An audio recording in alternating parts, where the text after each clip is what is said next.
Good morning everyone. જય શ્રી રામ. આવે જ ભાઈ, અવાજ આવે છે? હલો હલો હલો, સ્ક્રીન દેખાય છે? Okay okay.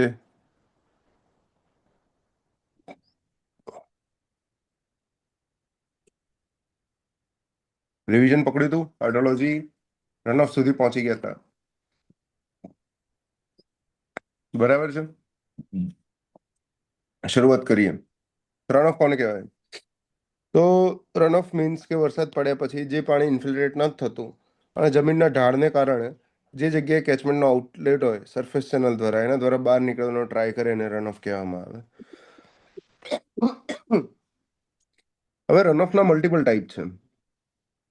માની લો કે અહીંયા આગળ ક્લાઉડ્સ છે આ રીતે, અને આ મારું ટરેન છે.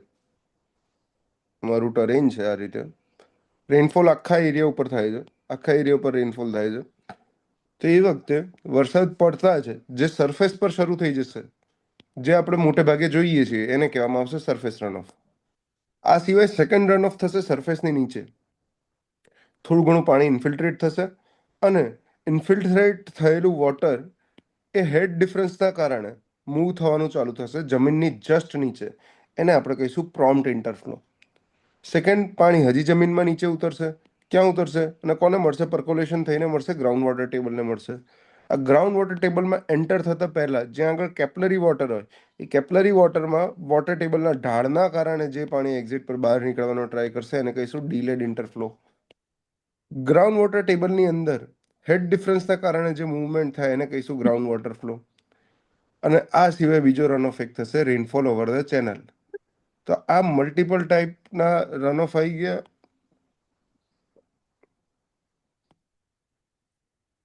યશભાઈ, વિમેશભાઈ બંનેના માઇક ચાલુ છે, કઈ વાંધો નહીં, આપણે બંધ કરી દઈએ. હું વિચારું ક્યારનો અવાજ કેમ આવે મારા ભાઈ? Right. Based on the time delay, વરસાદ પડ્યા પછી કયા રનઓફને જનરેટ થતા કેટલો ટાઈમ લાગે છે એના આધારે રનઓફને બે કેટેગરીમાં ક્લાસિફાઈ કરીએ છીએ. એક છે ડાયરેક્ટ રનઓફ અને બીજો છે ભાઈ, એક છે ડાયરેક્ટ રનઓફ અને બીજો છે બેઝ ફ્લો. તો આ જે પહેલા ત્રણની વાત કરી, અહીંયા ગ્રીન કલરના બતાવેલા છે, આ ત્રણ ડાયરેક્ટ રનઓફમાં આવશે અને આ નીચેના બે આવશે એ બેઝ ફ્લોમાં આવશે. એમસીક્યુ છે, એક્ઝામમાં આવે છે, યાદ રાખજો. ડાયરેક્ટ રનઓફનો પાર્ટ કયો છે, બેઝ ફ્લોનો પાર્ટ કયો છે, રાઈટ? એ વરસાદ પડ્યા પછી ઇમિડિયેટલી કેચમેન્ટને મળે છે. અહીંયા એ જ વસ્તુ સમજાય છે, એ જ વસ્તુ અહીંયા ચિત્ર દોરીને આપી છે, રાઈટ? નેક્સ્ટ આવી જાઓ, હાઇડ્રોગ્રાફ. રનઓફના બેઝ પર હાઇડ્રોગ્રાફ બને, ઠીક છે? રનઓફના બેઝ પર હાઇડ્રોગ્રાફ બને. હાઇડ્રોગ્રાફ શું છે? What is હાઇડ્રોગ્રાફ?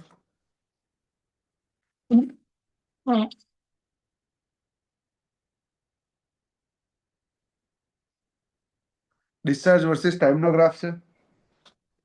કોઈ પણ એક લોકેશન પર ક્રોનોલોજીકલી ડિસ્ચાર્જ વર્સિસ ટાઈમના ગ્રાફને હાઇડ્રોગ્રાફ કહેવામાં આવશે. અને આ હાઇડ્રોગ્રાફ ટાઈમ કયો છે એના આધારે નક્કી થાય કે અગર વરસ છે તો એન્યુઅલ હાઇડ્રોગ્રાફ, એક મહિનો છે મંથલી હાઇડ્રોગ્રાફ, કોઈક સિઝન બતાવે છે તો સિઝનલ હાઇડ્રોગ્રાફ. અને ખાલી કોઈ પર્ટિક્યુલર ફ્લડ માટે વાત કરીશું, કોઈ પર્ટિક્યુલર સ્ટોર્મ માટે વાત કરીશ, ગીવન સ્ટોર્મ માટે કેટલો ડિસ્ચાર્જ જનરેટ થાય એને હું ફ્લડ હાઇડ્રોગ્રાફ કહીશ. ટાઈપ ઓફ હાઇડ્રોગ્રાફ પરથી એના એપ્લિકેશન છે. વોટર યર, ઇન્ડિયાની અંદર વોટર યર ક્યારથી ચાલુ થાય? એક્ઝામમાં પૂછે છે ભાઈ, યાદ રાખજો. આ વોટર યર પૂછે છે એક્ઝામની અંદર. ઇન્ડિયાની એક્ઝામમાં વોટર યર પૂછે છે તો કે ઇન્ડિયાની અંદર વોટર યર ચાલુ થશે 1 મેથી. ક્યારથી ચાલુ થશે? 1 મેથી 31, સોરી 1 જૂનથી 31 મે સુધી, 31 મે સુધી. એની અંદર એક આખી complete cycle of climatic change expect કરી શકીએ. આખી સાયકલ કમ્પ્લીટ થઈ જાય ક્લાઇમેટિક ચેન્જની. હવે સ્ટ્રીમના રન ઓફ કેરેક્ટરિસ્ટિક સમજવાના છે કઈ રીતના છે. રન ઓફ તો સમજ્યા, રન ઓફ નું કેરેક્ટરિસ્ટિક સમજીએ.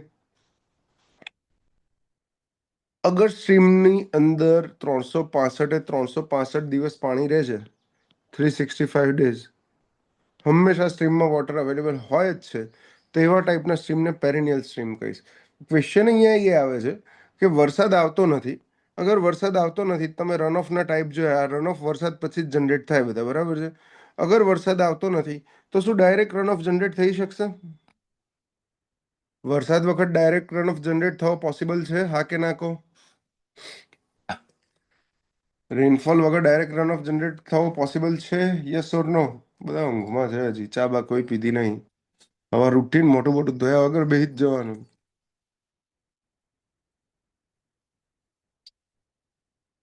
હા પાડે જ, જો તો ગૌતમ હા પાડે જ, બેશરમ મારો સ્ટુડન્ટ છે. હાઇડ્રો ભણાવી છે એને. ઈ ખબર શું કરે છે ભાઈ. રેનફોલ વગર ડાયરેક્ટ રન ઓફ જનરેટ થવો પોસિબલ જ નહીં ભાઈ. લખ્યું જ છે આગળ, રન ઓફની ડેફિનેશનમાં જ લખ્યું છે કે આ બંનેના જે પાર્ટ પડે છે, કેમ આપણે ડાયરેક્ટ રન ઓફ અને બેઝ ફ્લો અલગ પડે. These are based on time delay. વરસાદ પછી કેટલા ટાઈમ પછી જનરેટ થાય એના કારણે થાય છે. તો વરસાદ તો ભાઈ પડી ગયો, વરસાદ પછી ડાયરેક્ટ રન ઓફ જનરેટ થવાનો નથી, તો રિવરની અંદર આટલું બધું પાણી હશે 365 દિવસ, એ હશે બેઝ ફ્લોના કારણે. એ ખાલી હશે બેઝ ફ્લોના કારણે. અને બેઝ ફ્લોના કારણે પાણી હશે, એનો અર્થ શું થયો કે રિવર બેડ કરતા ગ્રાઉન્ડ વોટર ટેબલનું લેવલ ઉપર હશે. તો હંમેશા યાદ રાખજો, પેરિનિયલ રિવરની અંદર હંમેશા થોડું ઘણું પાણી હોય. અને આખા વર્ષ દરમિયાન બેઝ ફ્લોનું કન્ટ્રીબ્યુશન બહુ વધારે હોય. જેમ કે નર્મદા રિવર લઈ લો એક્ઝામ્પલ તરીકે, ભલે વરસાદ નથી પડતો કે કોઈ સ્નો મેલ્ટ નથી થતો, છતાં પણ ઉનાળામાં પાણી હોય છે. કારણ water table is always above the bed of stream. River બેડની ઉપર હંમેશા વોટર ટેબલ હોય. નેક્સ્ટ છે ઇન્ટરમિટન્ટ સ્ટ્રીમ. મતલબ ખાલી ચોમાસા દરમિયાન વોટર ટેબલ ઉપર આવે. અને એફેમરલ સ્ટ્રીમ ફક્ત ને ફક્ત વરસાદ પડે ને ત્યારે જ આવે. વરસાદ પડે ને ત્યારે જ વોટર ટેબલ ઉપર આવે, બાકી તો આવી જ ના શકે. ક્યારેય વોટર ટેબલ આવી શકે જ નહીં રિવર બેડની ઉપર. તો એના આધારે અગર પેરિનિયલ સ્ટ્રીમ છે તો એનો હાઇડ્રોગ્રાફ આવો રહેવાનો. પેરિનિયલ સ્ટ્રીમનો હાઇડ્રોગ્રાફ કે હંમેશા ભાઈ ડિસ્ચાર્જ ક્યારેય ઝીરો થતો જ નથી. રિવરની અંદર ડિસ્ચાર્જ વર્સિસ ટાઈમનો જે ગ્રાફ છે, એમાં ડિસ્ચાર્જ ક્યારેય ઝીરો થતો જ નથી. કેમ કે કોઈને કોઈ પાણી હોય જ છે. પણ હું ઇન્ટરમિટન્ટ સ્ટ્રીમની વાત કરું તો ચોમાસા દરમિયાન મારો ડિસ્ચાર્જ ક્યારેય ઝીરો નહીં થાય. ચોમાસા દરમિયાન હંમેશા પાણી ભરેલું રહેશે.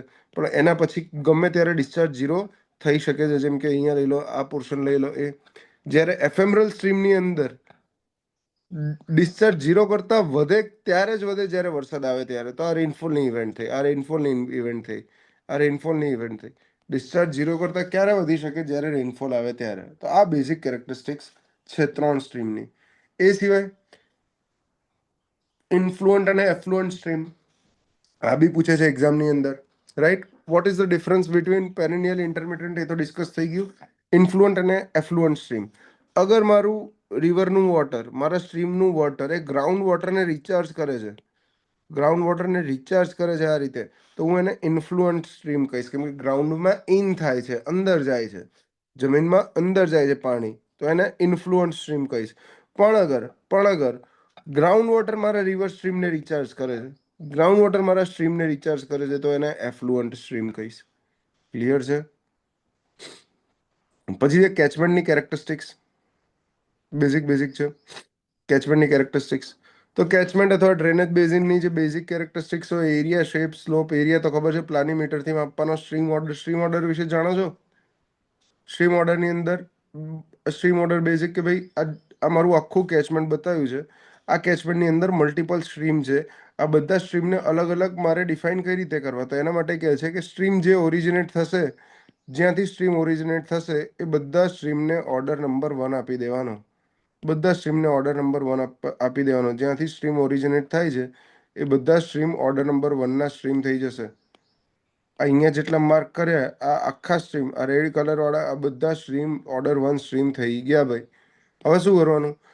બે ઓર્ડર 1 સ્ટ્રીમ ભેગા થશે તો સ્ટ્રીમ ઓર્ડર 2 બનાવશે. બે ઓર્ડર વન સ્ટ્રીમ ભેગા થશે તો ઓર્ડર ટુ સ્ટ્રીમ બનાવશે. બે ઓર્ડર વન સ્ટ્રીમ ભેગા થશે ઓર્ડર ટુ સ્ટ્રીમ બનાવશે.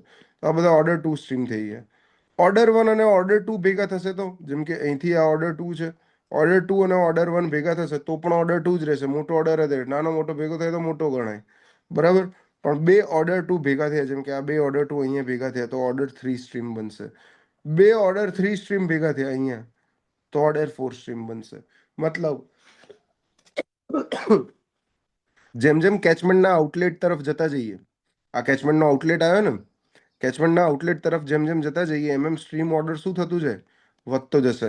કેચમેન્ટની પેરીફરી પર, કિનારી પર સ્ટ્રીમ ઓર્ડર કેવો હશે? નાનો હશે, ઓછો હશે. યાદ રાખજો આ વસ્તુ. હેડ વોટર સ્ટ્રીમ કોને કહેવાય? સ્ટ્રીમ ઓર્ડર 1 થી 3 ને હેડ વોટર સ્ટ્રીમ કહેવામાં આવે. મીડિયમ સાઇઝ સ્ટ્રીમ કોને કહેવામાં આવે? સ્ટ્રીમ ઓર્ડર 4 થી 6 ને કહેવામાં આવે. રિવર, આ એમસીક્યુ નીકળી ગયો ભાઈ. બોલો, રિવરની ટેકનિકલ ડેફિનેશન નીકળી અહીંથી, હાઇડ્રોલોજીકલ ટેકનિકલ ડેફિનેશન નીકળી રિવરની, કે સ્ટ્રીમ કે જેનો ઓર્ડર 6 કરતાં વધારે છે એ બધા સ્ટ્રીમને હું રિવર તરીકે ડિફાઇન કરી શકીશ. રાઈટ. જેમ જેમ સ્ટ્રીમ ઓર્ડર વધે છે, આપણે હાલ જ જોયું અહીંયા આગળ કે સ્ટ્રીમ ઓર્ડર જેમ જેમ ઇન્ક્રીઝ થશે એમ કેચમેન્ટના આઉટલેટ તરફ એરિયો સ્ટ્રીમ હોવું જોઈએ. જેમ કે 3 અને 4 નંબરનું સ્ટ્રીમ જો, 3 અને 4 નંબરનું સ્ટ્રીમ ઓલમોસ્ટ ગ્રાઉન્ડ એરિયામાં છે અહીંયા આગળ. જ્યારે 1 અને 2 નંબરના સ્ટ્રીમ કઈ જગ્યાએ છે? હિલી એરિયામાં હશે, કેચમેન્ટની બાઉન્ડ્રી પાસે હશે, રીજ લાઇન પાસે હશે. રાઈટ. તો સ્ટ્રીમ ઓર્ડર જેમ જેમ વધે છે એમ સ્ટ્રીમની સાઇઝ વધશે અને સ્લોપ જે છે સ્ટ્રીમનો એરિયો ઘટશે, ડિક્રીઝ થશે. રાઈટ. અત્યાર સુધી અર્થ પર જે લાર્જેસ્ટ ઓર્ડર નોન છે સ્ટ્રીમનો કોઈ, તો ધેટ ઇઝ ઓર્ડર નંબર 12. શેના માટે છે? એમેઝોન રિવરનો આ રહ્યો સ્ટ્રીમ નંબર છે, સ્ટ્રીમ ઓર્ડર છે એમેઝોન રિવરનો. સ્ટ્રીમ ઓર્ડરનો યુઝ શેના માટે થાય છે? મેક્સિમમ યુઝ, સારામાં સારો યુઝ આનો છે વોટરશેડ ટ્રીટમેન્ટ સ્ટ્રક્ચર. મતલબ અગર મારા વોટરશેડ એટલે કે કેચમેન્ટ એરિયામાંથી વધારે પડતું સિલ્ટ બહાર નીકળે છે, વધારે પડતું સિલ્ટ બહાર નીકળે છે, તો એનું કારણ છે કે આ હેડ વોટર સ્ટ્રીમની વેલોસિટીઝ વધારે હશે. હેડ વોટર સ્ટ્રીમની વેલોસિટીઝ વધારે હશે, એના કારણે અહીંયા આગળ સોઇલનું ઇરેઝન થતું હશે આ એક નંબરના સ્ટ્રીમનું.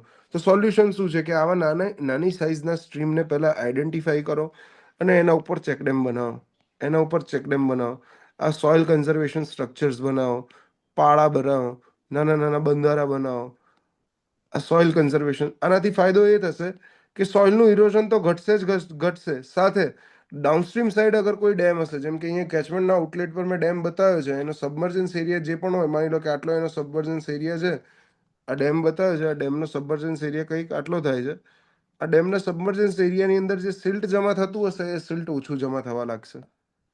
રાઈટ. તો મારું સિલ્ટેશન, ડેમનું સિલ્ટેશન અટકાવવા માટે પણ ભાઈ આ એક બેસ્ટ ઉપાય છે. શું ઉપાય છે? વોટરશેડ ટ્રીટમેન્ટ સ્ટ્રક્ચર એટલે કે ચેક ડેમ. તો સ્ટ્રીમ ઓર્ડર કઈ જગ્યાએ યુઝ થાય છે? વોટરશેડ ટ્રીટમેન્ટ સ્ટ્રક્ચરમાં પણ યુઝ થાય છે. તો આ વાત થઈ ભાઈ સ્ટ્રીમ ઓર્ડરની.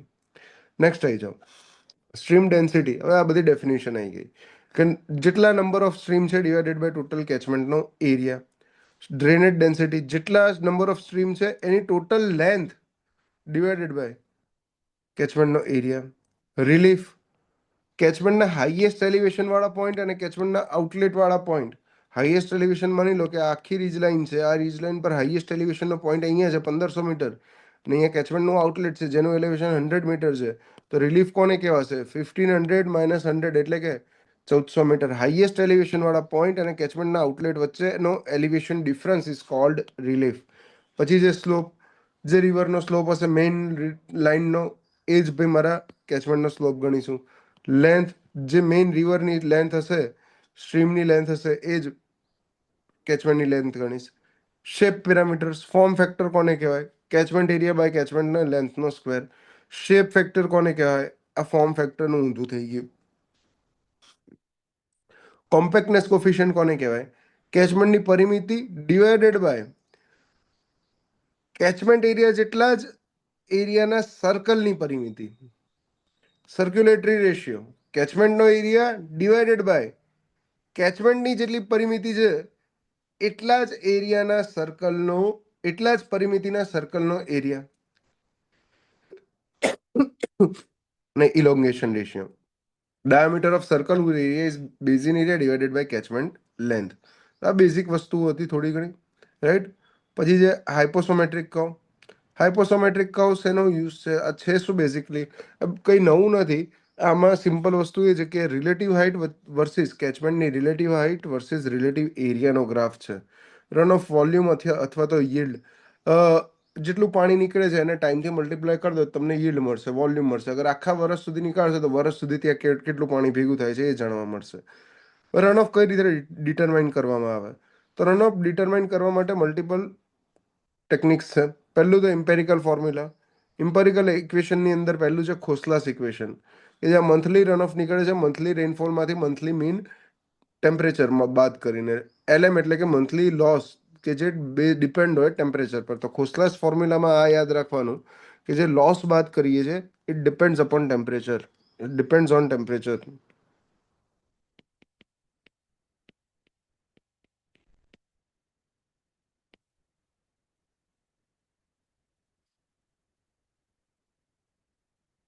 યાદ રાખવાની જરૂર નથી. પછી છે બિન્નીસ પર્સન્ટેજ. કયા એરિયામાં વેલિડ છે એટલું જ યાદ રાખો. નાગપુર. કૌબતા. બારલો સ્ટેબલ ઉત્તર પ્રદેશની અંદર વેલિડ છે. સ્ટ્રેન્જ ઇઝ સ્ટેબલ કઈ જગ્યાએ વેલિડ છે? સાઉથ ઇન્ડિયાની અંદર વેલિડ છે. ઇંગ્લિશ ડિસોઝા ફોર્મ્યુલા વેસ્ટ ઇન્ડિયાની અંદર વેલિડ છે. અને આ ફોર્મ્યુલો પૂછાઈ ગયો છે, ન્યુમેરિકલમાં જ પૂછાયેલો છે ભાઈ. આ રહ્યો ઘાટ રીજન માટે. R is equal to 0.85 p minus 30.5.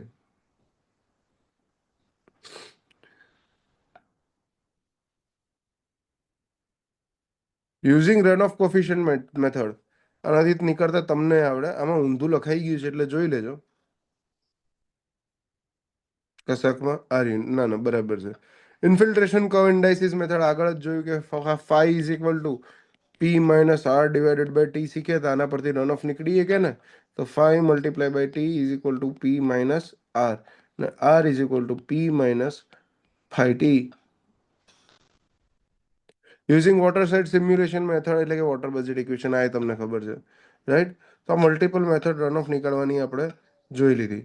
એ સિવાય આગળ બીજું એક છે રેનફોલ રન ઓફ કોરિલેશન. તો આપણે હવે ઓબ્ઝર્વેશનના બેઝ પર એક ઇક્વેશન ડેવલપ કરવાનો ટ્રાય કરશું. જે બેઝિક ઓબ્ઝર્વેશન છે આપણું, એ ઓબ્ઝર્વેશનના બેઝ પર ઇક્વેશન ડેવલપ કરવાનો ટ્રાય કરશું. જે ઇક્વેશન ડેવલપ થાય છે, માની લો કે અહીંયા ઇક્વેશન ડેવલપ થયું કે runoff R is equal to a constant લાયા, પી રેનફોલની વેલ્યુ મૂકવાની અને બી કોન્સ્ટન્ટ લાયા. તો મારે આ નીકાળવા માટે શું કરવું પડશે? એ અને બીની વેલ્યુ ફાઇન્ડ કરવી પડશે જાતે નવું ઇક્વેશન બનાવવા માટે. હવે આ નવું ઇક્વેશન બનાવવા માની લો કે વેલ્યુ ફાઇન્ડ કરી દીધી. આ 0.3 આવી ગઈ ને આ 5.2 આવી ગઈ. આ વેલ્યુ મેં ફાઇન્ડ કરી દીધી, પણ આ ઇક્વેશન વેલિડ છે કે નહીં એ ચેક કરવા માટે મારે ટ્રાયલ રન કરાવવા પડશે મલ્ટિપલ. તો જ્યારે હું ટ્રાયલ રન કરાવીશ ત્યારે ચેક કરીશ કે ભાઈ મારે રિયલ રિઝલ્ટ જોડે ઇક્વેશન કેટલું વેલિડ છે, કેટલું મેચ થાય છે. અગર અને એ મેચ કરવા માટે મારે નીકાળવું પડશે coefficient of correlation. Coefficient of correlation. અગર મારા ભાઈ કોફિશન્ટ ઓફ કોરિલેશન એટલે કે આરની વેલ્યુ 1 આવી તો એને કહેવાય પરફેક્ટ કોરિલેશન. એને કહેવાય પરફેક્ટ કોરિલેશન, જે નિયરલી ઇમ્પોસિબલ છે આવવું. મોટે ભાગે કોફિશન્ટ ઓફ કોરિલેશન આરની વેલ્યુ 0.6 થી 1ની વચ્ચે કોઈ બી આવે ને તો આપણું ઇક્વેશન વેલિડ ગણી દઈએ. કેમ કે it is Bing cold as good correlation right. આરે ક્વેશ્ચન એક્ઝામમાં પૂછેલો છે, MCQમાં ઓલરેડી આવી ગયો છે મારા ભાઈ. આરે ઠીક છે. તો રન ઓફ એસ્ટિમેટ કરવાની બધી જ મેથડ અહીંયા શોર્ટમાં લખી દીધી છે. કે એક ઇમ્પેરિકલ મેથડ, આ બધું ક્યાં આવી ગયું? અહીંયા હતું. Empirical method, Khosla formula, Binnie percentage, Barlow table, Strange table, Inglis DeSouza. એ સિવાય run of coefficient, infiltration curve indices, watershed simulation method અને રેનફોલ રન ઓફ કોરિલેશન. પછી છે ફ્લો ડ્યુરેશન કર્વ. તો ફ્લો ડ્યુરેશન કર્વની અંદર પહેલા તો ડેફિનેશન યાદ રાખજો કે આ કર્વ મને સમજાવે છે. શું સમજાવે છે? આનું બીજું નામ છે ડિસ્ચાર્જ ફ્રીક્વન્સી કર્વ પણ છે. ફ્લો ડ્યુરેશન કર્વનું બીજું નામ ડિસ્ચાર્જ ફ્રીક્વન્સી કર્વ પણ છે મારા ભાઈ.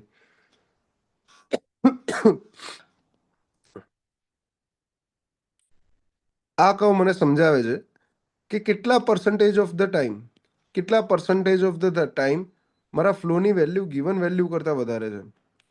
કેટલા પર્સન્ટેજ ઓફ ધ ટાઈમ રિવરની અંદર ફ્લોની વેલ્યુ એક ફિક્સ વેલ્યુ કરતાં વધારે છે. એક ફિક્સ વેલ્યુ કરતાં વધારે છે. It is the discharge against the percentage of the time flow was equal or exceeded. For example, અહીંયા આગળ તમને દેખાય છે આ ચિત્રમાં, રાઈટ, મલ્ટિપલ વસ્તુઓ બતાવેલી છે. એક કહો એવું હોય તો અહીંયા ઉપર બનાવેલો છે. હા ચલો, આ ઇઝીલી સમજાશે. વાય એક્સિસ પર ડિસ્ચાર્જ આપેલો છે અને એક્સ એક્સિસ પર પર્સન્ટેજ ઓફ ટાઈમ આપેલું છે. પર્સન્ટેજ ઓફ ટાઈમ મતલબ હું અગર 365 દિવસ લઉં, બરાબર છે, તો 365 દિવસમાંથી માની લો કે 4 મહિના એટલે કે 120 દિવસ મારો ફ્લો, નદીનો ફ્લો મારો 120 દિવસ માટે અગર 40 કરતા વધારે રહ્યો છે, 40 કરતા વધારે રહ્યો છે, તો હું શું કહીશ કે ભાઈ મારો ફ્લો 33.33% ટાઈમ 40 કરતા વધારે રહ્યું છે. અહીંયા આગળ શેના કરતા વધારે છે? 80% કરતા વધારે છે. તો બે વસ્તુ છે કે અગર અહીંયા આગળ બે ગ્રાફ પણ બતાવ્યા છે, આ બ્લુ અને રેડમાંથી તમે જાતે અંદાજ મારીને કહી શકશો કે કયો ગ્રાફ પેરિનિયલ રિવર માટે હશે ને કયો ગ્રાફ એફેમરલ રિવર માટે હશે? બ્લુ અને રેડમાંથી કયો ગ્રાફ પેરિનિયલ રિવર માટે છે? કહી શકશે કોઈ કે પર્સન્ટેજ ઓફ ટાઈમ જો?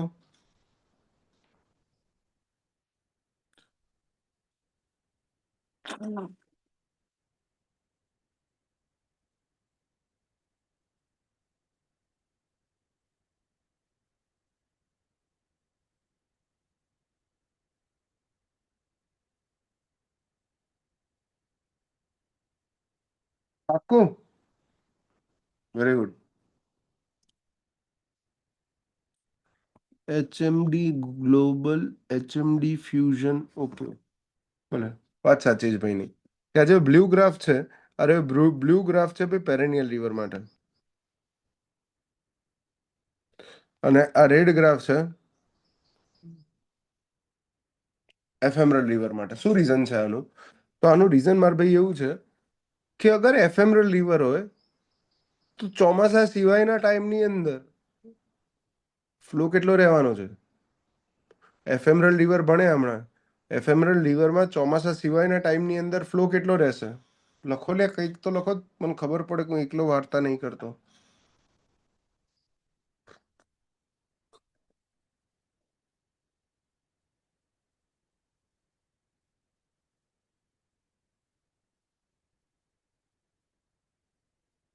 Zero, very good, very good, zero. Zero, very good. ચોમાસા સિવાયના ટાઈમમાં ફ્લો ઝીરો રહેવાનો છે. તો હું આરામથી એવું કહી શકું કે વર્ષના 50% of the time, 50% of the time મારો ફ્લો ઝીરો જ રહેશે. ખાલી 50% કરતા વધારે ટાઈમમાં, 50% કરતા વધારે ટાઈમમાં જ ફ્લો ઝીરોથી વધશે. તો જો 50% of the time flow zero છે. સમજાય છે? તો આ સિગ્નિફિકન્સ છે ફ્લો ડ્યુરેશન કર્વનું. આમાંથી એક બહુ ફેમસ ક્વેશ્ચન આવે છે. અહીંયા આગળ આવું પૂછે છે, 80% ફ્લો, 80% ઓફ ધ ટાઈમ, આ જો 80% ઓફ ધ ટાઈમ મારો ફ્લો કેટલો છે? 40 કરતા વધારે હશે રિવરની અંદર, પેરિનિયલ રિવરમાં. 80% ઓફ ધ ટાઈમ મારો flow 40 metre cube per second કરતા વધારે હશે. એ સિવાય 10% ઓફ ધ ટાઈમ મારો flow 19 metre cube per second કરતા વધારે હશે. અને ખાલી 1% જે દિવસે આખા વર્ષમાં કોઈ એક દિવસ એવો હશે કે ફ્લો મેક્સિમમ થયો હશે, તો હું ખાલી 1% ગણ લઉં કે ખાલી 1% ટાઈમ મારો ફ્લો મેક્સિમમે ટચ થયો હશે. મેક્સિમમ અહીંયા આગળ 120 માની લો, રાઈટ? તો જે એક્ઝામમાં ક્વેશ્ચન પૂછે છે આવો પૂછે છે કે આ 80% ઓફ ધ ટાઈમ કહીએ છીએ ને, આ 40 મીટર ક્યુબ પર સેકન્ડ, આ 40 મીટર ક્યુબ પર સેકન્ડને કહેવામાં આવે 80% ડિપેન્ડન્ટ ફ્લો.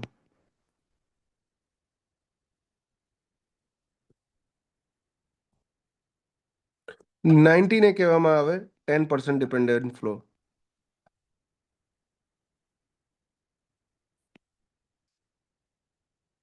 તો તમે જ કહો કયો ફ્લો વધારે છે? 80% ડિપેન્ડેબલ ફ્લો વધારે છે કે 10% ડિપેન્ડેબલ ફ્લોની વેલ્યુ વધારે છે?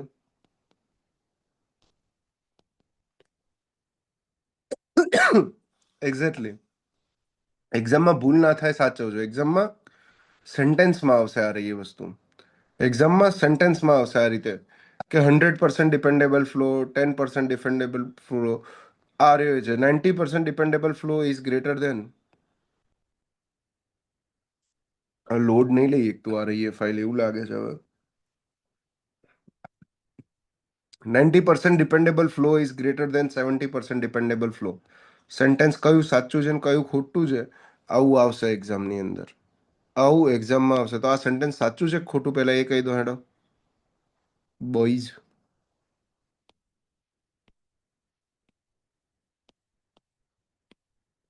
આ સેન્ટેન્સ સાચું છે કે ખોટું?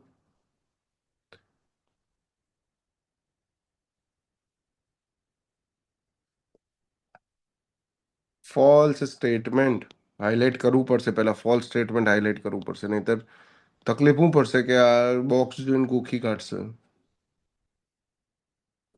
ચોકડી ચોકડી મારવા દો. હવે ચોકડીના ભાવ વધી ગયો. શું વાંધો નહીં.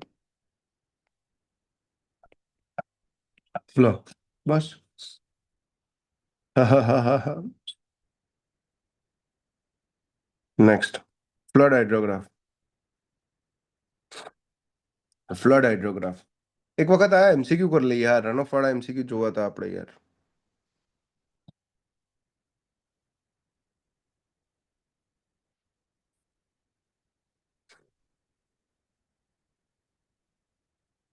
Flood routing.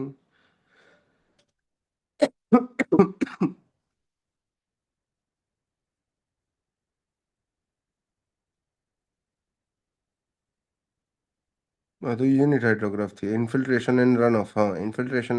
The run off from a drainage basin is influence. 40 number જો 40 number. The runoff from a drainage basin is influenced by which of the following physiographic factor? Physiographic લખ્યું જ છે ભાઈ. ફિઝિયોગ્રાફિક કોને કહેવામાં આવે પહેલા એ કહી દો. What is ફિઝિયોગ્રાફિક? ફિઝિયોગ્રાફિક એટલે કે જે ફિઝિકલ કેચમેન્ટના ફિઝિકલ કેરેક્ટરિસ્ટિક્સ પર ડિપેન્ડન્ટ હોય. શું ઇન્ટેન્સિટી ઓફ રેનફોલ ને કેચમેન્ટથી કોઈ લેવા દેવા છે? કેચમેન્ટના કોઈ પેરામીટરથી? ના બિલકુલ નહીં. ડ્યુરેશન ઓફ રેનફોલ ને કેચમેન્ટના કોઈ પેરામીટરથી લેવા દેવા છે? ના બિલકુલ નહીં. તો કેચમેન્ટના ફિઝિયોગ્રાફી પર કઈ વસ્તુ ડિપેન્ડ રાખે? ટાઈપ ઓફ સોઇલ, હા સાચી વાત છે. શેપ ઓફ બેઝિન, હા સાચી વાત છે. જે હમણાં આપણે ડિસ્કસ કર્યું ને આની પહેલા, કેચમેન્ટ કેરેક્ટરિસ્ટિક્સ, એને જ કેચમેન્ટના ફિઝિયોગ્રાફિક ફેક્ટર કહેવાય. રાઈટ. તો આન્સર આવશે 3 and 4 બી. ટ્રાન્સમિટિવિટી ઓફ એન એક્વિફર, આ લગભગ કરાયું હતું કે ટ્રાન્સમિટિવિટી એક્વિફરની ટ્રાન્સમિટિવિટી જે છે એ એક્વિફરની પરમિએબિલિટી મલ્ટીપ્લાય બાય ડેપ્થ અથવા તો થિકનેસ લઈ લો, જે ગણવું હોય. ડેપ્થ અથવા તો થિકનેસ લઈ લો. તો હાઇડ્રોલિક કંડક્ટિવિટી એટલે કે કે થઈ ગયું, અને થિકનેસ ઓફ એક્વિફર એટલે કે ડી થઈ ગયું. પોરોસિટીને કોઈ જ લેવા દેવા નથી આની અંદર.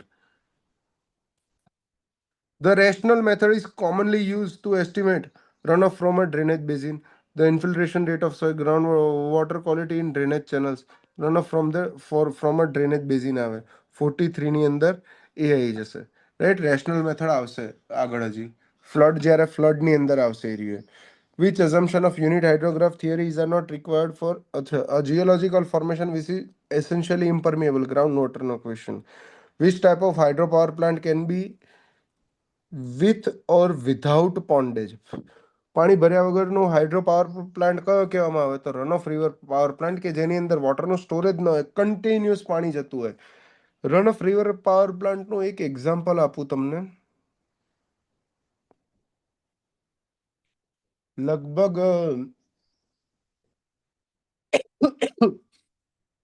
કાશ્મીરની અંદર એક છે રિવર, એનો power plant run of river power plant છે. ઓકે એનીવેઝ જવા દો. તો હાઇડ્રોગ્રાફ પર આવી ગયા. હવે પેલા હાઇડ્રોગ્રાફ ભણી લઈએ પછી આ બધું સોલ્વ કરીએ. બરાબર. તો વધારે મજા આવશે. તો ધબાધબ નીકળશે આમ.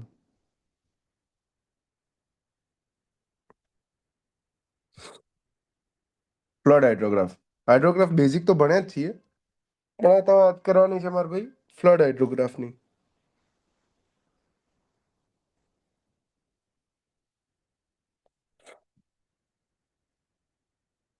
શું કહે છે ભાઈ ફ્લડ હાઇડ્રોગ્રાફ માટે? કે ફ્લડ હાઇડ્રોગ્રાફ, સ્ટ્રોમ હાઇડ્રોગ્રાફ કે એકલું હાઇડ્રોગ્રાફ, ગમે તે વસ્તુ લખી હોય, વાર્તા સેમ જ છે. કહેવાય ને હાઇડ્રોગ્રાફ જ.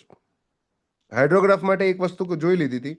હાઇડ્રોગ્રાફ is nothing but discharge versus ટાઈમનો ગ્રાફ છે. શેનો ગ્રાફ છે? ડિસ્ચાર્જ વર્સિસ ટાઈમનો ગ્રાફ છે. એકલો હાઇડ્રોગ્રાફની વાત કરી હતી ત્યારે. અને અગર ટાઈમ મારા મલ્ટિપલ અલગ અલગ હોય, અગર ટાઈમ મારો 1 વર્ષ હોય, યર હોય, તો એને એન્યુઅલ હાઇડ્રોગ્રાફ કીધું. મંથ હોય તો એને મંથલી હાઇડ્રોગ્રાફ કીધું. 3-4 મંથ ભેગા હોય તો એને સિઝનલ હાઇડ્રોગ્રાફ કીધું. અને કોઈ વરસાદના કારણે, કોઈ પર્ટિક્યુલર રેનફોલ ઇવેન્ટના કારણે ડિસ્ચાર્જ વર્સિસ ટાઈમનો ગ્રાફ નીકાળવો હોય તો એને કહેવામાં આવે મારા ભાઈ ફ્લડ હાઇડ્રોગ્રાફ. તો જો ફ્લડ હાઇડ્રોગ્રાફની ડેફિનેશનમાં જ કે it is nothing but flood hydrograph કંઈ બીજું નથી. ગીવન રેનફોલ માટે કે જે સ્ટ્રોમ આવ્યો હોય અથવા તો રેનફોલ આવ્યો હોય, એ રેનફોલ ઇનપુટ માટે મારા કેચમેન્ટમાં તો એ રેનફોલ ઇનપુટ કહેવાય ને, એ રેનફોલ ઇનપુટ માટે મારો કેચમેન્ટનો રિસ્પોન્સ છે. The response of given catchment to a storm or rainfall input, મતલબ કેચમેન્ટનું આઉટપુટ છે. સમજાય છે આ વસ્તુ? હું કેચમેન્ટ પર રેનફોલ તરીકે ઇનપુટ આપું છું, ગીવન રેનફોલ તરીકે, તો એ જે ફિક્સ આઉટપુટ નીકળે એ રહ્યું છે ભાઈ મારું ફ્લડ હાઇડ્રોગ્રાફ. તો ફ્લડ હાઇડ્રોગ્રાફમાં હંમેશા મારે શું કરવું પડશે? રેનફોલની ડિટેલ બતાવવી પડશે. કેમ કે આ ગીવન રેનફોલ માટેનો હાઇડ્રોગ્રાફ છે. બીજી એક ખાસ વાત કે પીક મોટે ભાગે ક્યારે અચીવ થશે? રેનફોલ પતી જશે એના પછી અચીવ થાય છે પીક. આનું કારણ શું?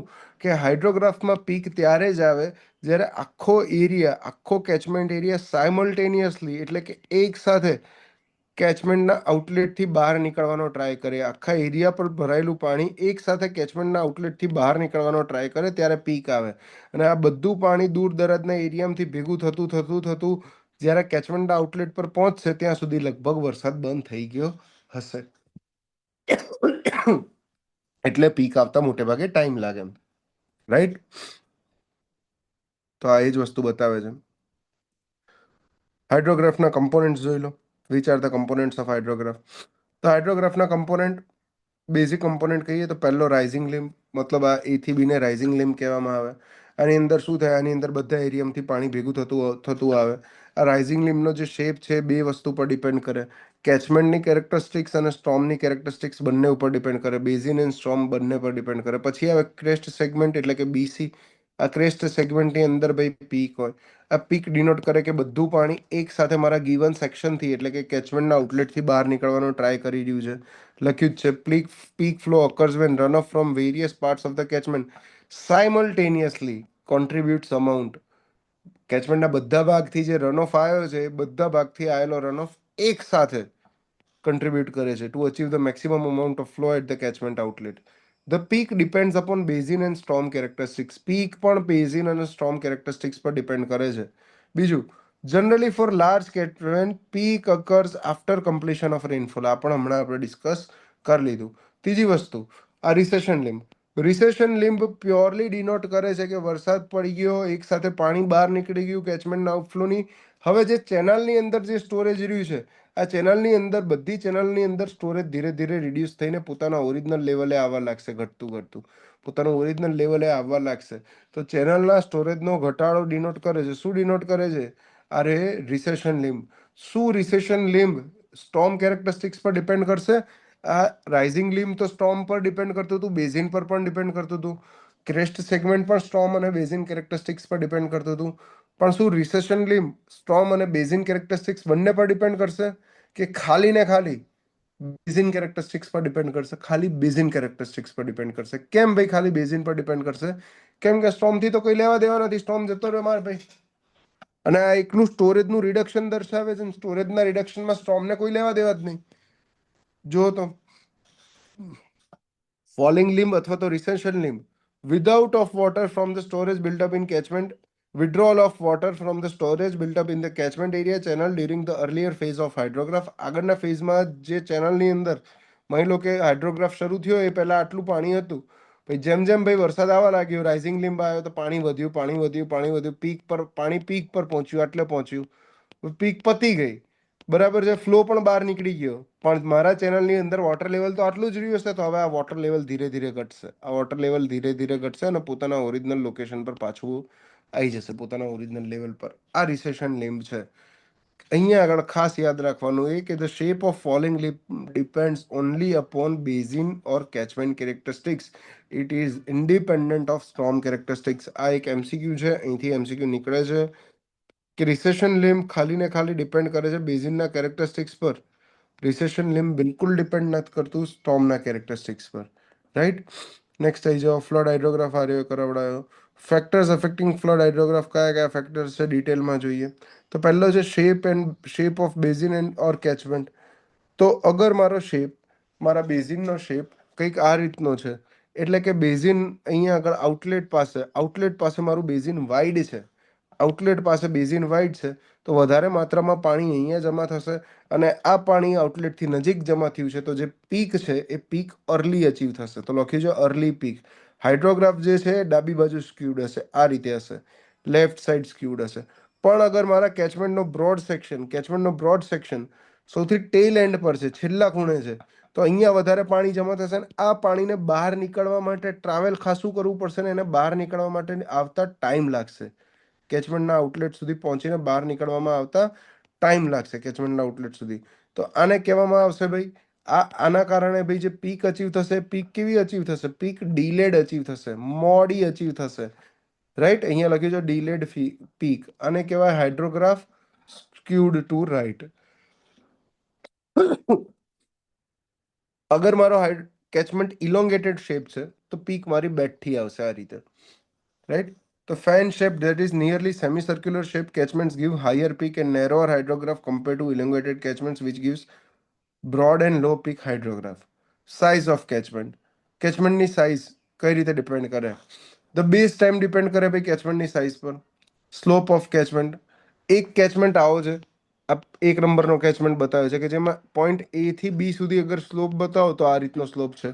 બીજો સેમ સાઇઝનો કેચમેન્ટ છે જેમાં એ થી બી સુધીનો સ્લોપ આ રીતે છે, તો પાણી કયામાં વધારે ઝડપથી નીકળી જશે? બીજા નંબરની અંદર.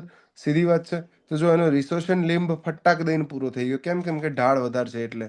પણ આ પહેલા નંબરનો રિસેશન લિમ્બ લાંબો ચાલ્યો, કેમ કે ઢાળ ઓછો છે એટલે. તો સ્લોપ ઓફ કેચમેન્ટ આ રીતે એફેક્ટ કરે. પછી છે ડ્રેનેજ ડેન્સિટી. કેચમેન્ટ 1 ડ્રેનેજ ડેન્સિટીની ડેફિનેશન જોઈ હતી આગળ, કે ટોટલ લેન્થ ઓફ અલગ અલગ જેટલા પણ સ્ટ્રીમ ઓર્ડર છે, બધા સ્ટ્રીમ ઓર્ડરની ટોટલ લેન્થ ડિવાઇડેડ બાય કેચમેન્ટનો એરિયા. આને કીધું તું ભાઈ ડ્રેનેજ ડેન્સિટી. અગર કેચમેન્ટ 1 ને કેચમેન્ટ 2 બતાવ્યું છે, કેચમેન્ટ 1ની અંદર બંનેની સાઇઝ સેમ છે, બંનેનો એરિયા સેમ છે, બંનેની ખાલી ડ્રેનેજ ડેન્સિટી અલગ અલગ છે. આની ડ્રેનેજ ડેન્સિટી વધુ છે, આની ડ્રેનેજ ડેન્સિટી ઓછી છે. તો જેની ડ્રેનેજ ડેન્સિટી વધારે હોય એમાં પાણીને નીકળવા માટે બહુ ઇઝીલી રસ્તો મળી જશે. કેમ કે ડ્રેનેજ પહેલેથી અવેલેબલ છે, ચેનલ અવેલેબલ છે, હાઈવે અવેલેબલ છે પાણીને જવા માટેનો, રાઈટ. તો પાણી બધું એક સાથે ઝડપથી ભેગું થઈને કેચમેન્ટના આઉટલેટ પર પહોંચશે. તો એવી જગ્યાએ મને પીક ઝડપી મળશે અને પીક વધારે પણ મળશે. આ રીતનું મળશે પહેલામાં. પણ જે જગ્યાએ પાણીને નીકળવા માટે રસ્તો જ અવેલેબલ નથી, સ્ટ્રીમ્સ જ અવેલેબલ નથી, એ જગ્યાએ શું થશે? પાણીને નીકળતા વાર લાગશે, અને મારો જે હાઇડ્રોગ્રાફ મળશે એ પીક ઓછી હશે એની, right. Higher the drainage density, quicker flow, higher peak અને અર્લિયર પીક મળે. Next is land use. અગર મારા કેચમેન્ટની અંદર વેજીટેશન અને ફોરેસ્ટ છે, તો ઇન્ફિલ્ટ્રેશનની અંદર વધારો થશે અને ઓવરફ્લોમાં ઘટાડો થશે. એના કારણે મારો રનઓફ ઓછો થશે. હાયર વેજીટેશન કવર અને ફોરેસ્ટવાળા એરિયામાં પીક ફ્લો ધબાક દઈને રિડ્યુસ થઈ જાય છે, અને પીક ડીલેથી આવે છે, મોડા આવે છે. Increases the time off peak.